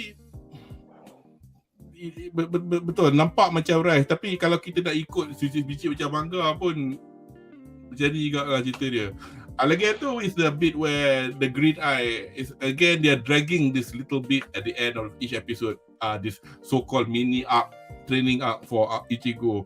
Now that there are a couple of flashbacks, very cryptic. Orang macam-macam duk kata, oh adakah itu apparently it's the character that is in the light novel, which I have no idea who he or she is. That's one. Siapakah mamat dalam lake tu, I didn't have a picture of it. And then lagi tu, mata jadi mata empat. Mata empat ni, aku tak ingat masa dia animated the Soul King, dia tunjuk tak. Because let me just try to do this without apa without causing any problems. Okay lah, aku pakai pause lah. Aku pakai pause. At least tak ada kena dekatkan tu. So masa dia jalan ni, so he's been getting all these flashbacks. What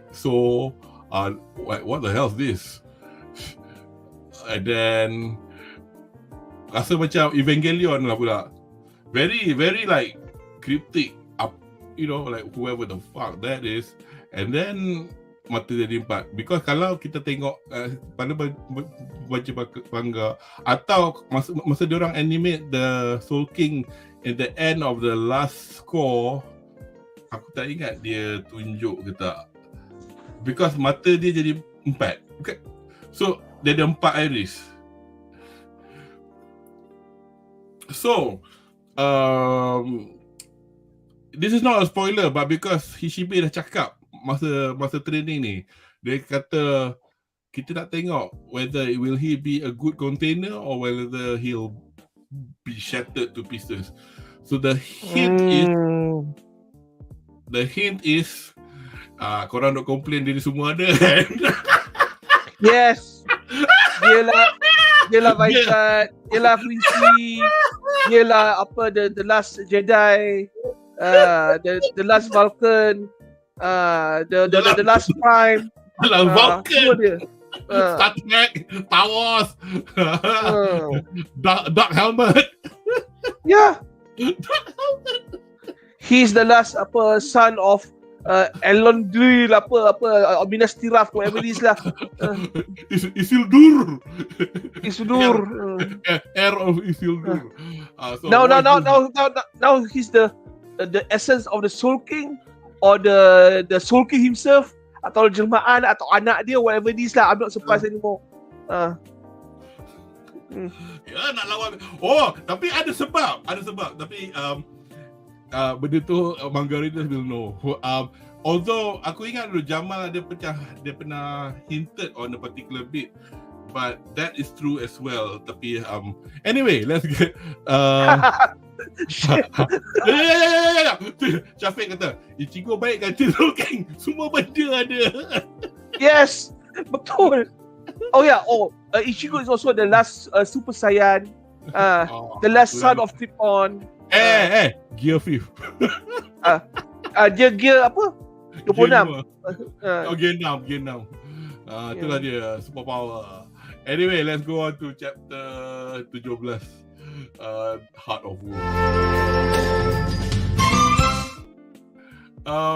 I thought this was quite a good episode. I mean, with regards to how things happen to this particular character. Kesian tapi macam I think this was tak terasa macam Oyo ke apa macam tapi Shinji yang dalam dengan all his posturing kena buat kata tadi siapa komen? I think Syafiq komen Shinji bangkai was cool tapi sayang kena one shot dengan babi. Nasib tak kena belah dua.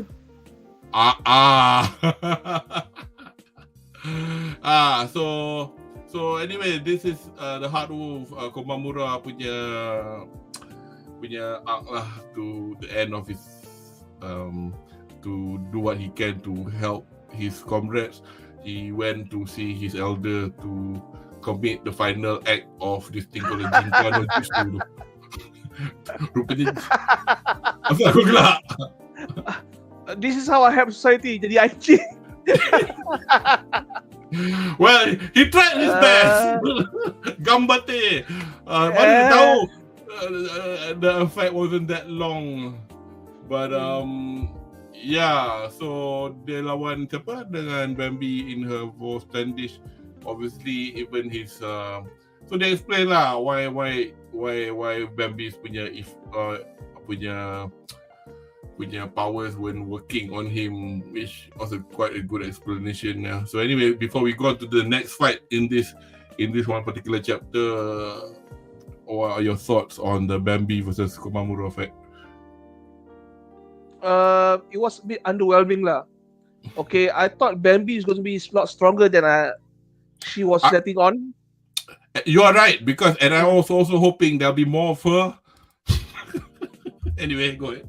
Yeah, I thought Bambi punya power is going to be more blade based now, because we see her cutting up or down these handsome people to half, right? But now we see her just tembakkan macam bomb, and that's a bit underwhelming lah. Okay, I thought she's going to be macam boleh throw flying guillotines, something like that lah, But it turns out that she's pretty weak compared to the other Stormtroopers tau. Itulah pasal aku tapi because dia kena nerf because of Komamura's explanation lah, yang because her power only works on the living and they're not alive by this time.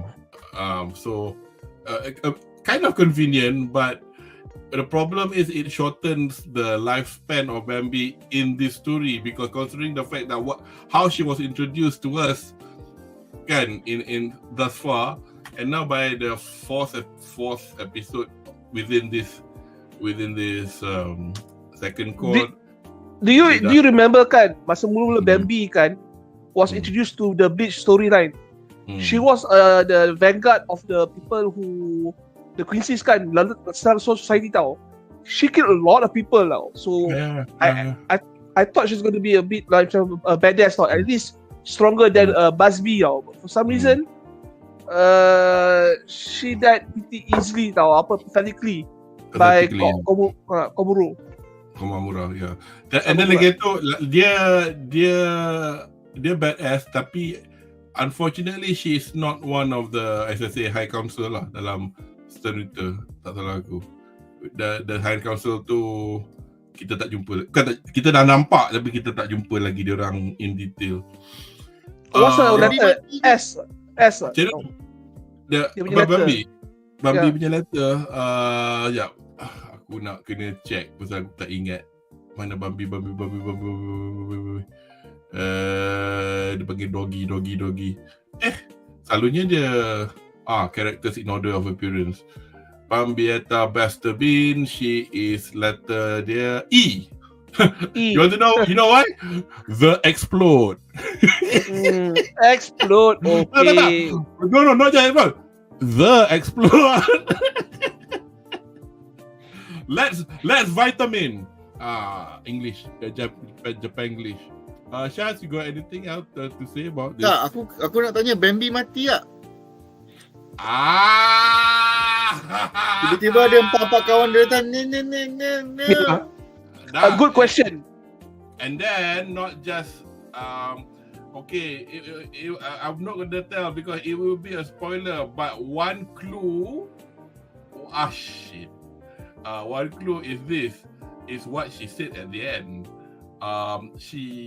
What Bambi said at the end, which aku rasa part ni was really poignant because aku macam sedih juga lah, tapi tadi aku baru baca macam the subsequent episodes regarding this bit. She said, I hate this wrestling guy and this James.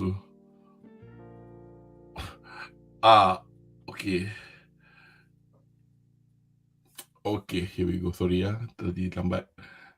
Okay.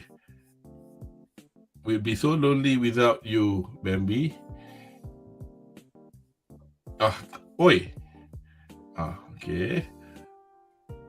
Right, girls, no, please. Don't do it, Gigi. Now, Gigi is a reference to one of the girls whose first name starts with G, of course. It's referring to her. And if you think that just now kita dok complain apa pasal power diorang ni tak ada kena-mengena dengan siapa? dengan like Reaksi, Ebo, Setiap, are you going to get a kick of this ability of this particular senator?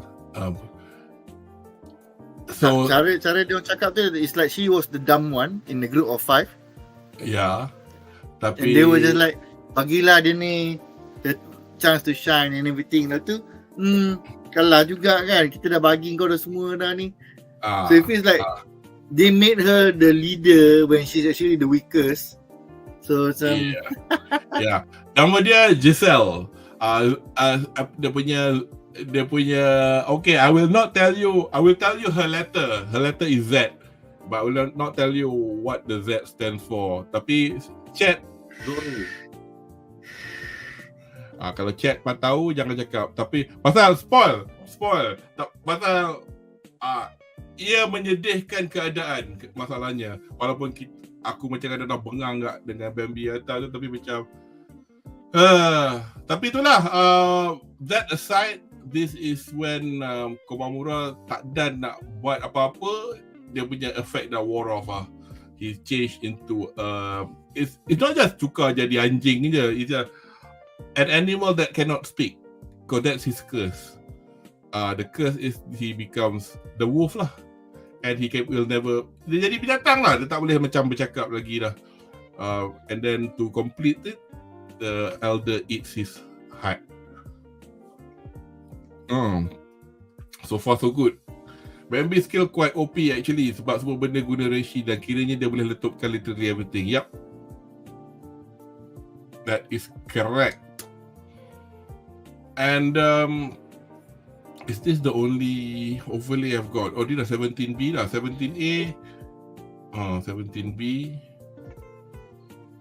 How come do I look?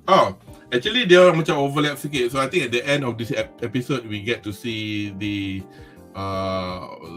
superstar wrestler reminds me of Rajinikan. So where shall we go on to the next episode, which is Rangers at Ringside episode 18.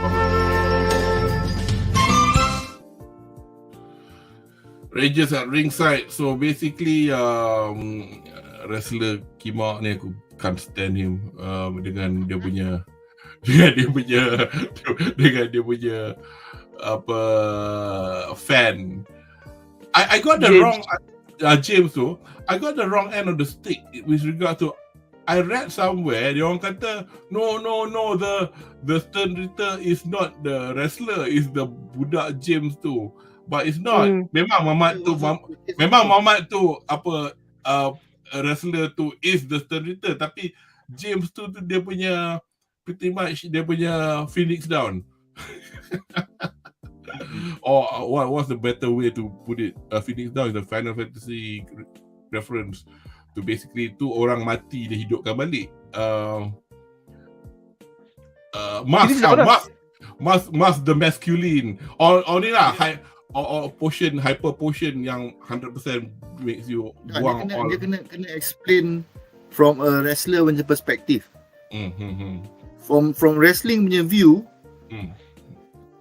what the fan believes to be true, itulah yang benar, because that is a suspension of disbelief that the fans kena letak in their mind. Barulah the people's elbow tu destructive, barulah dia punya STF is strong, the RKO boleh menjadi, because the amount of damage that they actually suffer is not as strong as the fans assume it to be. I see. So they go further on this tangent tau. So macam like the fans kata dia masih hidup, so hiduplah dia. Fans kata now is his time for his comeback, comeback Comeback lah. lah dia. So literally, it is portraying the fact that dia ni wrestler and his job is to fulfill what the fans want. So the more fans cheer for him, the more powerful he gets. So bila banyak James keluar, superstar jadi kuat. Jadi Rajinikan lagi kuat. I was so happy with this, like, this is done right. Cuma I was hoping that the James was the one yang the actual turn return, because that would been similar to another anime manga that I watched, The Adventures of Dai. Dragon Quest. Dragon Quest tu. Where one of the main villains is actually like a robot. Okay. And dia punya companion was the villain all this time. All along. I see. That companion tu is just controlling the puppet. And then sebab aku lemah, jangan lemah aku, saya tak bersalah. Padahal dia lah orang yang macam ni lah. Alah, senang. Paling dekat ni anime kita baru tengok je. Demon Slayer season 3. Tu yang Hatengu yang penakut. Aku tak ada apa-apa. Tapi kontrol dia yang babi-babi besar tu. Macam dia orang boleh buat. Buat sekali. Senang gila. Tapi itulah. Aku punya lupa. Aku ingatkan karakter ni macam tak mati, akan ada lagi for few episode. Betul datang our friend Renji Abarai dengan superpower dia. OP. Dia mati sebab James mati. Yalah, because all of the James mati because of the superstar punya bomb. So dia tak sempat regenerate a new James. Yeah. So because of that, he has lost his power to regenerate or recover lah. Anri, have you got anything to add to this fight? Tapi itulah, before kita jump to Renji was fact, he demolished 2 captains. Bak kata siapa? Bak kata one of our commenters ni, Syafiq, kenapa Visor captain senang sangat kalah? 3 ekor termasuk boss dia Shinji tu. So macam yang musician punya captain tu nampak sangat dia punya weak point. Tu habis-habis aku pakai muzik, kau boleh dengar ni kau mati, aku pakai muzik. Yang ni pop. Yang ni aku agree dengan kau, Syah. Kenapa your point was like, aku guna ni. Kau flaunt sangat. Tengok orang jahat tu, okay. That was stupid lah. That captain is an example of stupidity lah. He should have done that. Tapi Mr. Muscle Power ni kalah is fair lah, I guess, because he does not have the James punya power. Dia tak ada fan support. Fans. But I guess it's a shonen thing lah, where every time when you fight, you have to like, I got this, and then you go like, why doesn't the bad guy pick on it? Josat Rosto bodoh. Sangat bodoh. Okay, jadi captain tu. Apa Anri want to say something? Okay, about the masculine, right? I'm a big wrestling fan actually tau. You are, yes. God. So bila aku tengok dia lawan kan, I was hoping for some wrestling move tau, like the drop kick, the power bomb, the bukan ada elbow. Ada. Bukan ada buat ke? Ya, dia skip. Tuh macam Ultraman. Apa I'm like, oh shit. Dia ada lariat. Ada lariat tu biasa lah, but dapat apa dia tembak apa macam kuasa bintang tu kan, I'm like, bagilah power driver ke apa ke. Macam Zangief, right, or something like that tau. Apa, it will be much cooler tau. But okay, the part yang aku betul-betul tak tahankan is when he become powered up, right, and then kita tengok dia punya nipple kan ada macam bintang tau. I'm like, oh man. It's on screen right now actually. Tu. Tengah. This is not apa wrestler. Ini macam Ultraman ni pervert tau. Ultra pervert. Tengok, ada bintang dekat dada dia. Lampu tu. the James character, right, you suka. I tak suka sangat because he is wrestling kan as a face tau. Dia dengar the audience kan, and gets powered by the cheers. Okay, that's what the face is lah. Yep. But the moves that he buat kan is all heel moves tau. You know? So it's not actually consistent again. I'm thinking that this was supposed to be a comedic fight, but it's not done well. It's like Titik Kubo kan, he's not a wrestling fan tau. He doesn't know what he's trying to portray how wrestlers fight tau. Okay? Yeah, macam this scene kan, it could have been an atomic power driver from the sky. So they're like, why is he coming? Why is he gonna land on us? Oh no! Contoh lah. Yeah. Okay, tadi you see kan, bintang tu jatuh kan. It's like a power. It's like a power move from like a magic power, something like that. Yeah. If he was the wrestler punya macam type, right? I would like to see him kan, dia buat benda macam power slam atau power bomb kan, 10 kali bertubi-tubi tau, apa something like that tau. You know, something outrageous. That was also outrageous, but not as a wrestler punya type punya fighter tau. So it's dia like generic power kan. So just nice comment here from So Far So Good about Ivak actually you have actually acknowledged James. Actually he did, even though he absorbed Musk's residue. Because kalau tak ada James memang Muhammad ni tak guna agak lah. Tapi itulah. Yeah, and speaking of James and Musk, right? Which one is the master and which one is actually the object now? Itulah. I had the impression that, tapi because the master masculine kata dia punya letter M, so macam he is actually the sternator. But obviously dia punya battery power dia comes from siapa? James lah.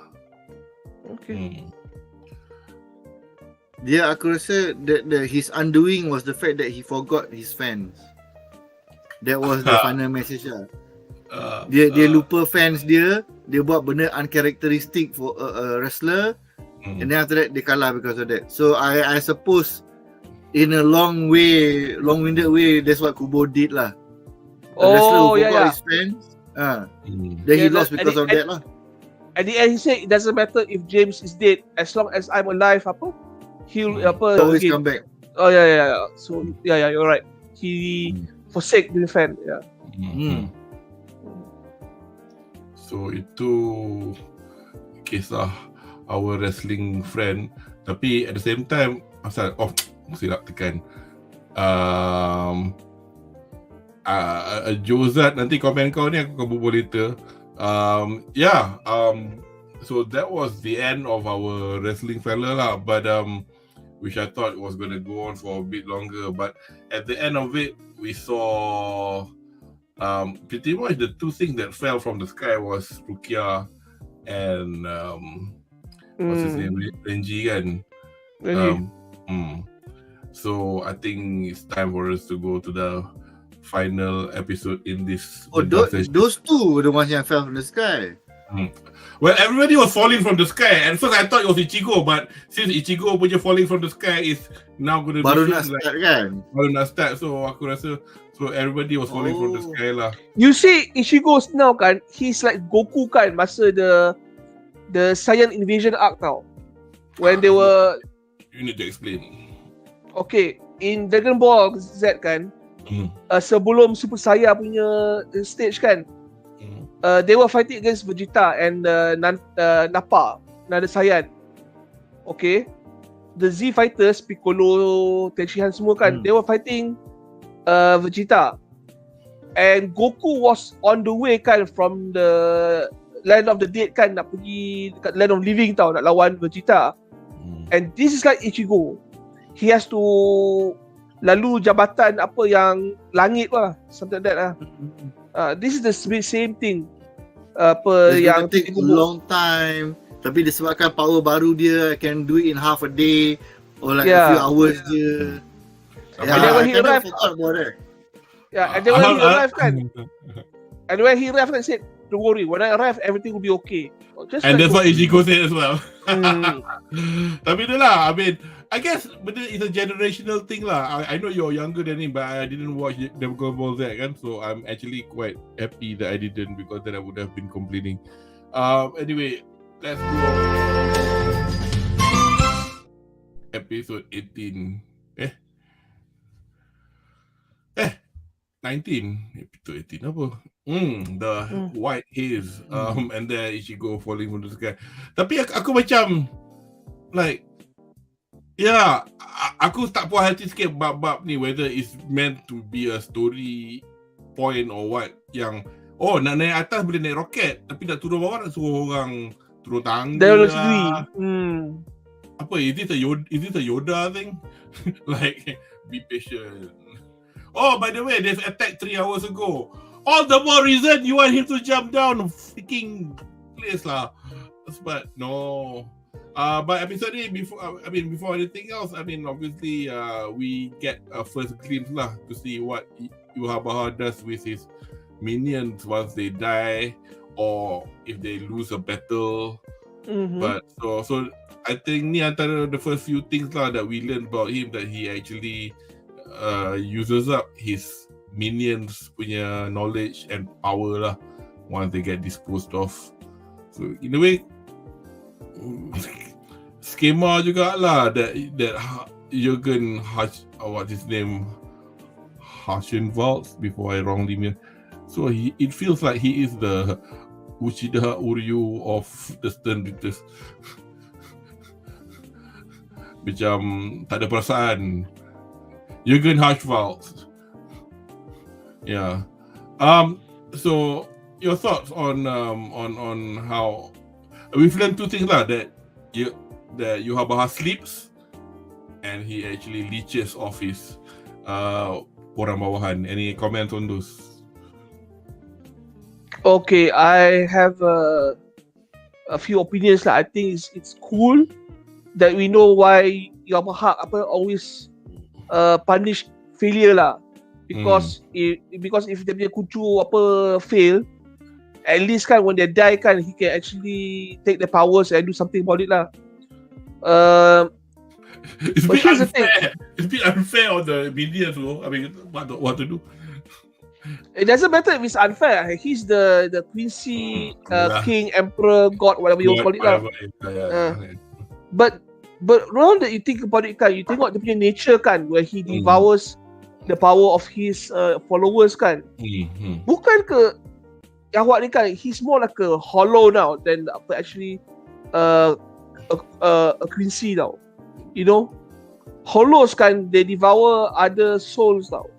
You know, to get stronger.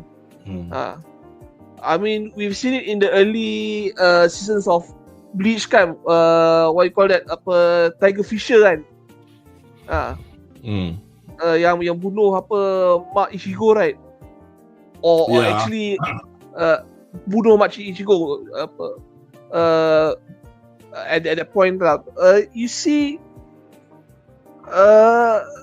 he is a devourer now, and Quincy kan, at least for my understanding kan, it's human tau. So Yhwach punya nature by himself kan, having all this control about all these other souls kan, it's like he's not what he seems to be portraying tau, I think. That's why Ushida Iryu kan, when he heard the true nature of Yhwach kan, we don't hear the explanation tau, because I think this is one of those turning points lah, where you thought the guy kan is actually a person, right? But actually he's probably an entity now. And in this time, maybe he's a new form of hollow. Maybe that's why he has an interest in Commando society, with the Quincy's and the education of the Shinigamis, whatever it is you want to tell story in the future lah. So at least at this point kan, Titik Kubo kan, it's not just as pulling stuff lah. So this is probably planting the seeds kan for future punya season punya plot developments lah. One thing for sure that we will know his backstory. Ada backstory dia, bukan backstory pendek-pendek macam tunjuk jugalah daripada.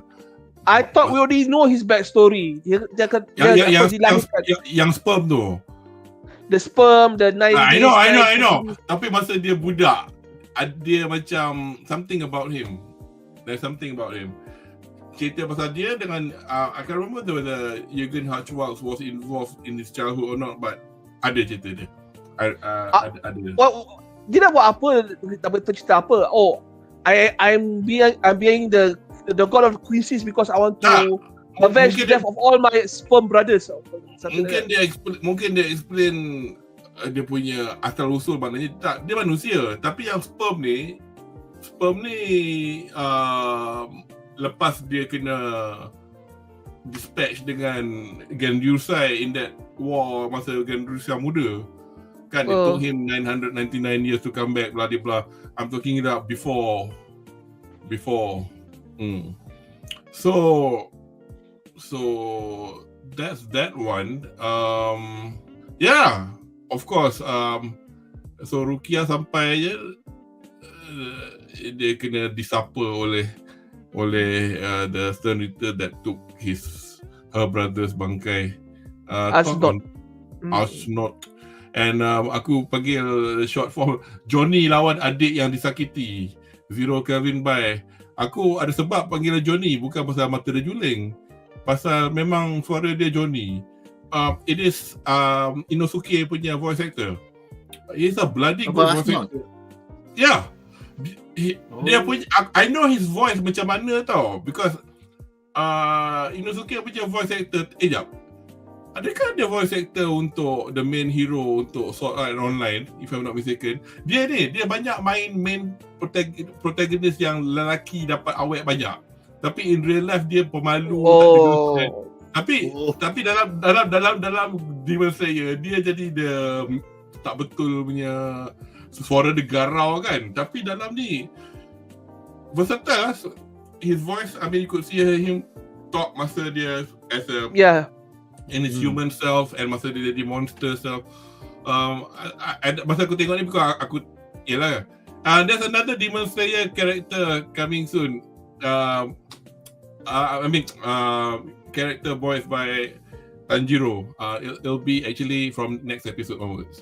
So anyway, we'll not talk about that. But Ashnot punya fight dengan Rukia and her fantastic new bangkai minus 273 Celsius. That's actually absolute zero kalau saya tahu. Yalah, zero Kelvin.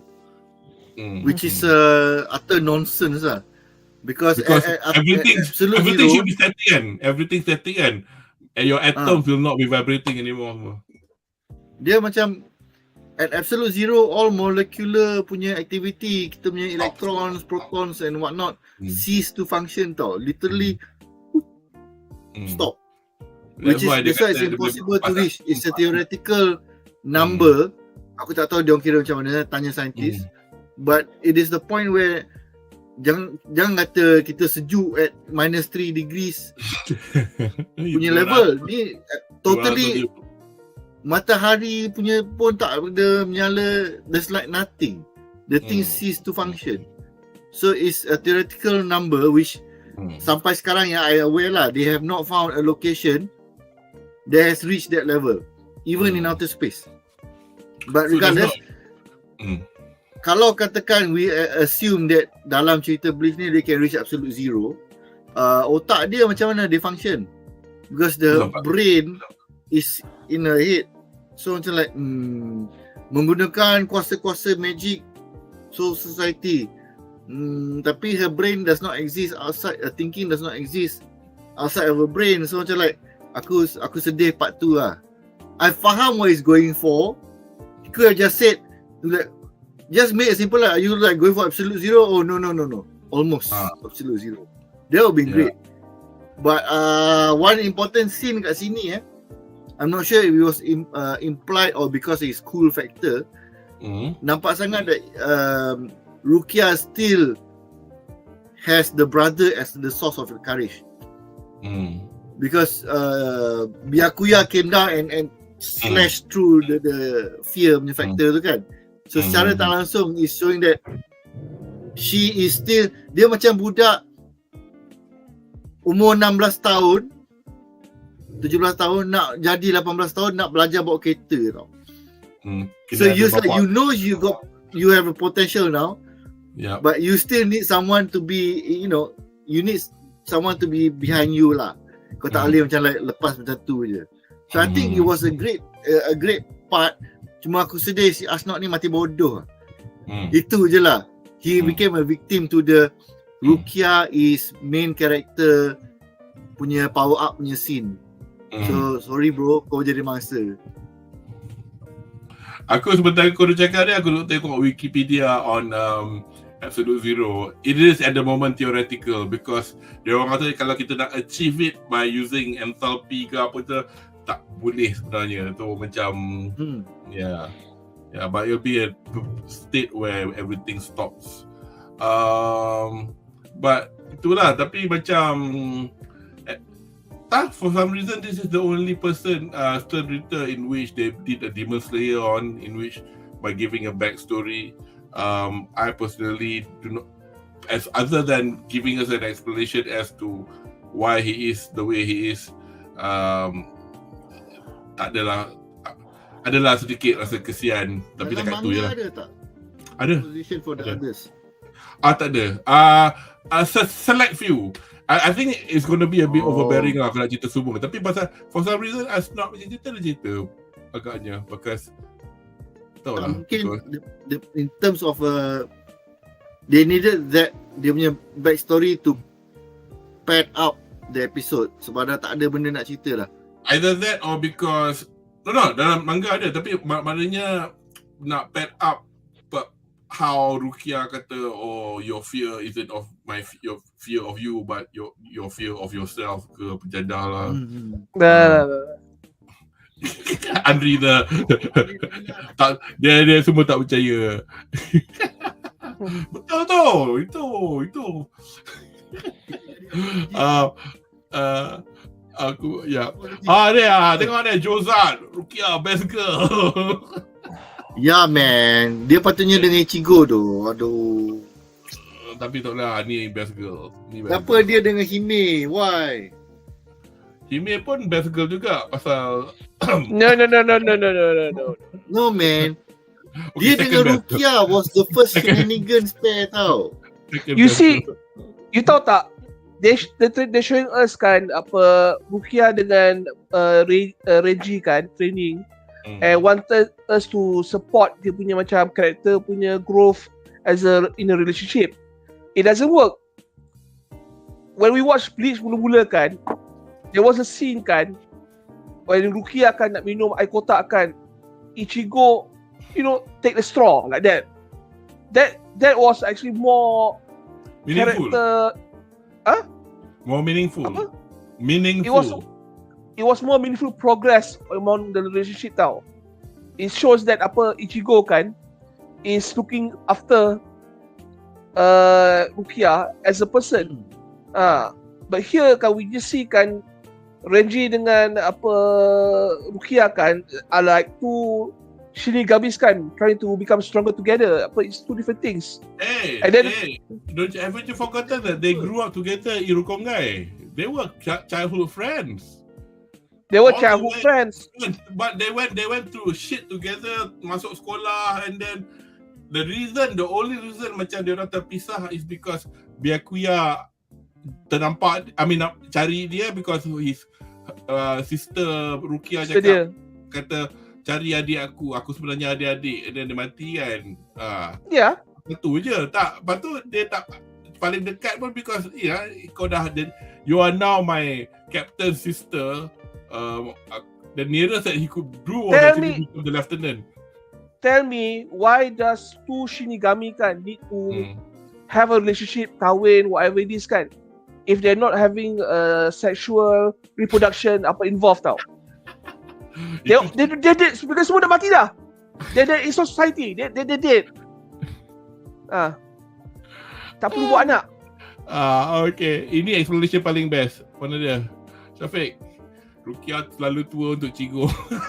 Okay, I will tell you kenapa it was a bad choice to make Ichigo go for Hime instead of Rukia. It completely nullifies the entire Save the Rukia punya story arc. Yes.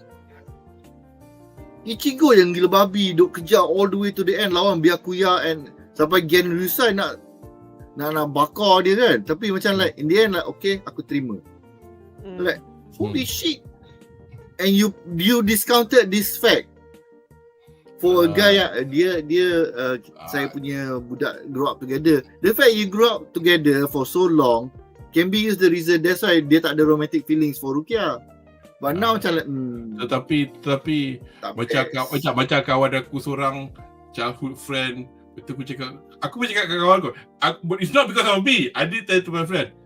Tapi kau tak terfikir tak? Actually you are probably in love with her. In 5 years time berkahwin dengan budak perempuan tu.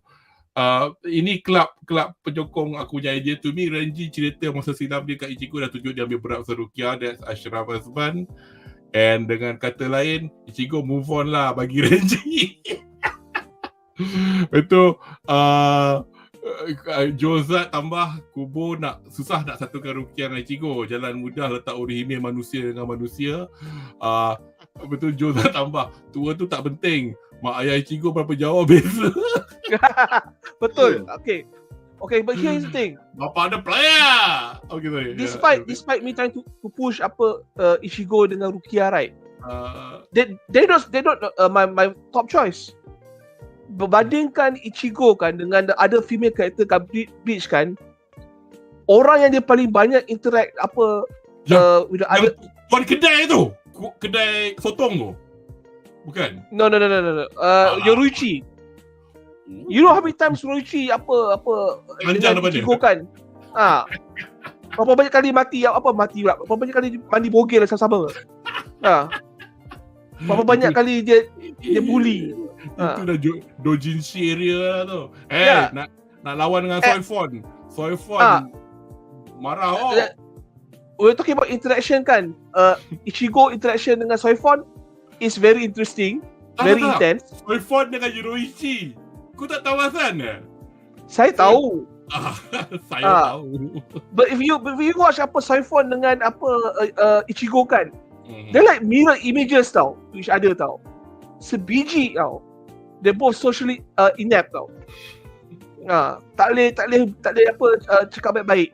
The only difference Ichigo dia tak otaku. Soifon tu dia macam otaku sikit, tak gambar lah macam sial. And then there's Ichigo dengan Matsumoto.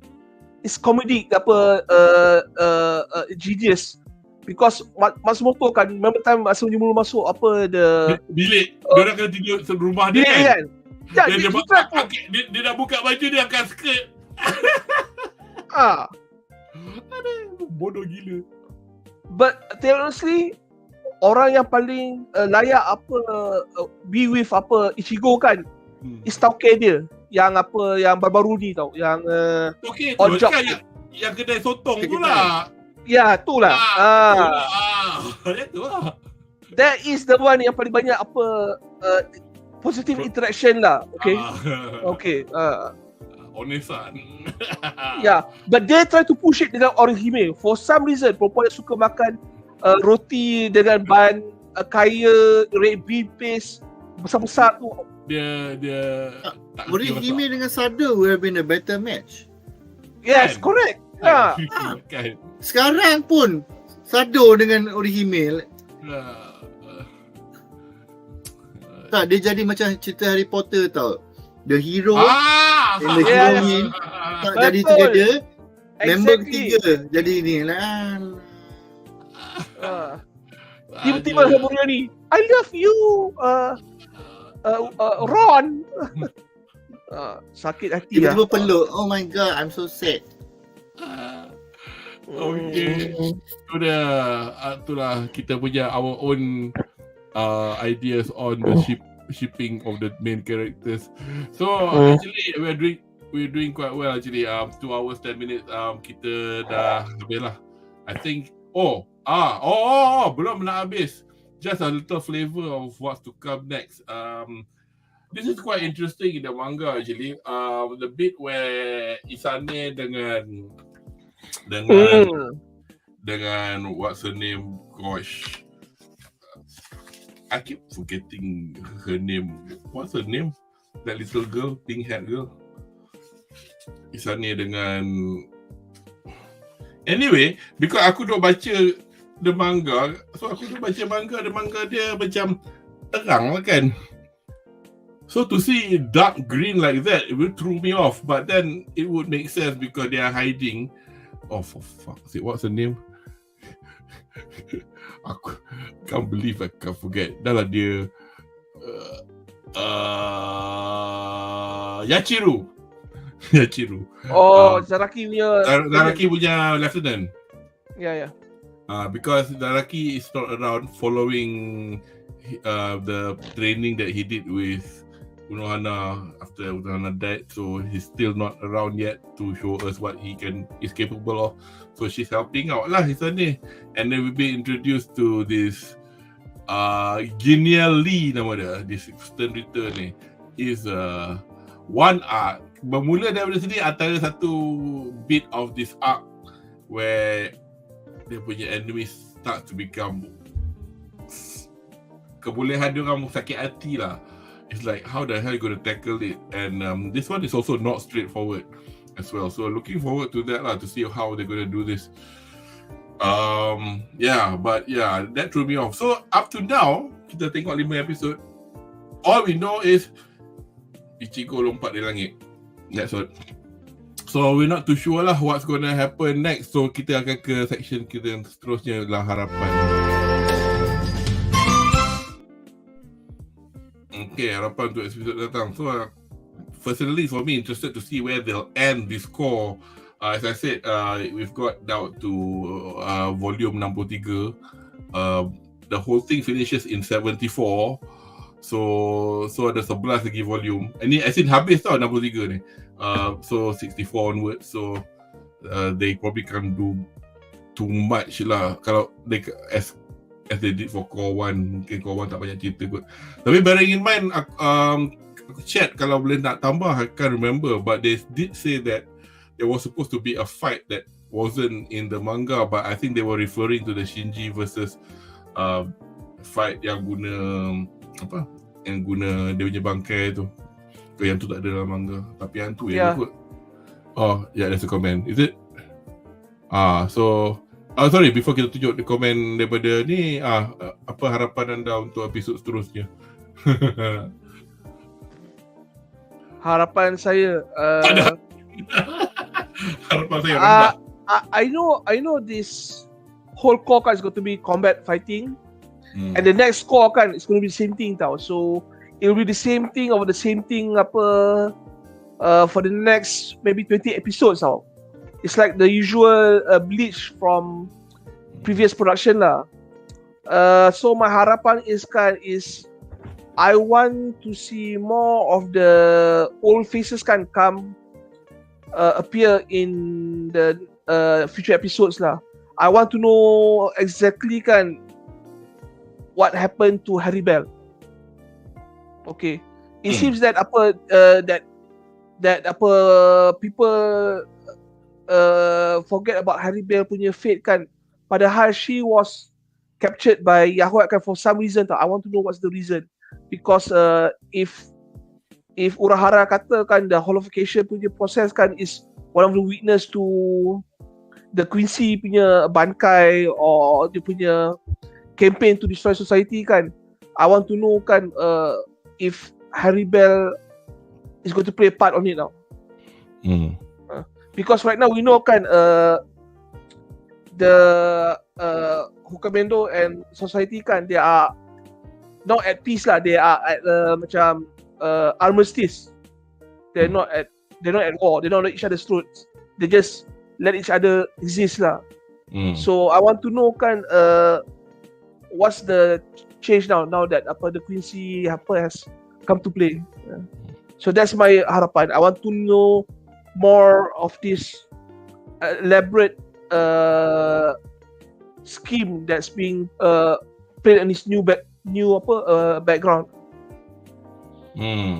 I know Ishiko is going to be saving the day and there's going to be fighting, but I just want to see kan what are the changes now kan happening kan with all these things happening, fighting going about.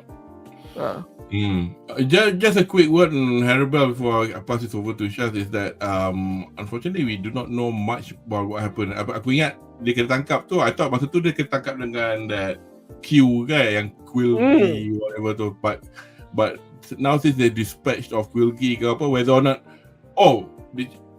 Harabel is actually caught in the Vandenreich itself tu, I can't remember. Tapi I don't want to spoil it, but I pun tak ingat whether or not we're going to see her or not. Just your harapan for the rest of the core, because I think in the next session kita bagi habis macam ni lah juga, as opposed to nak borak selain daripada the obvious everybody going to see Ichigo tapau semua orang, I want to see Kenpachi return. Tak tahu is coming back in this war ke tak. And then kedua, aku nak tengok Rukia use her ability in an actual fight lah. Bukannya lah aku takut nak pakai ni, takut mati. Because she's still trying to figure out how to manage her bangkai. To see her use her bangkai in proper level, that will be interesting lah. Yeah. So kita punya chat punya harapan tak banyak sangat lah. We got one from Syafiq. Tak ada lagi sini kami kena one shot. Itu aku tak boleh janji. If you've not read the manga, then as a manga reader, I cannot promise. But I'm pretty sure it's gonna happen. Tak. It could be something else, because there is something else that will happen that you go, this happened? Okay, I'll not say most anymore. likely yang kena one shot tu will be the ones yang captain baru yang kita tak kenal. Tapi macam aku tu. Yalah, kan tahu semua dan sebagainya. Yalah, sebab kau baca manga, aku tak kan. So aku macam like question mark. Tak apa, tak kisah lah. Tak kisah. Tapi that's nak tunjuk, that's bangkai for Yashiro. So cute. Ada this furry guy. Tapi just a little foreshadowing. There's something about her. I think people have been discussing about her in the last score. We'll watch lah when he comes back, when Zaraki comes back. That'll be quite interesting. So I guess that's nothing else from the comments from chat, and I think we can safely say we can end the session lah. Seperti biasa, nampaknya kita dah tiba di penghujung sesi bedah kita di malam ni untuk episod 14-19 Bleach千年血戦篇Core 2 The Separation, dan diharapkan penonton di rumah terhibur dengan ulasan kami malam ini. Untuk sesi yang akan datang, it'll be a while for the next session. Kami berharap untuk bagi ulasan ni about end of September. Kalau end of September, aku kat KL, aku buat ni, so we could probably even do it in the weekday. So pengakhiran core ni, so jam 9 malam as usual lah waktu Malaysia. So nantikan. Sorry lah, season ni bukan tak ada title, ada, tapi macam aku rasa macam title yang bedah herbal, well ada tapi tak tengok. And then at the same time yang lain tu semua cerita cinta lah, cerita apa lah.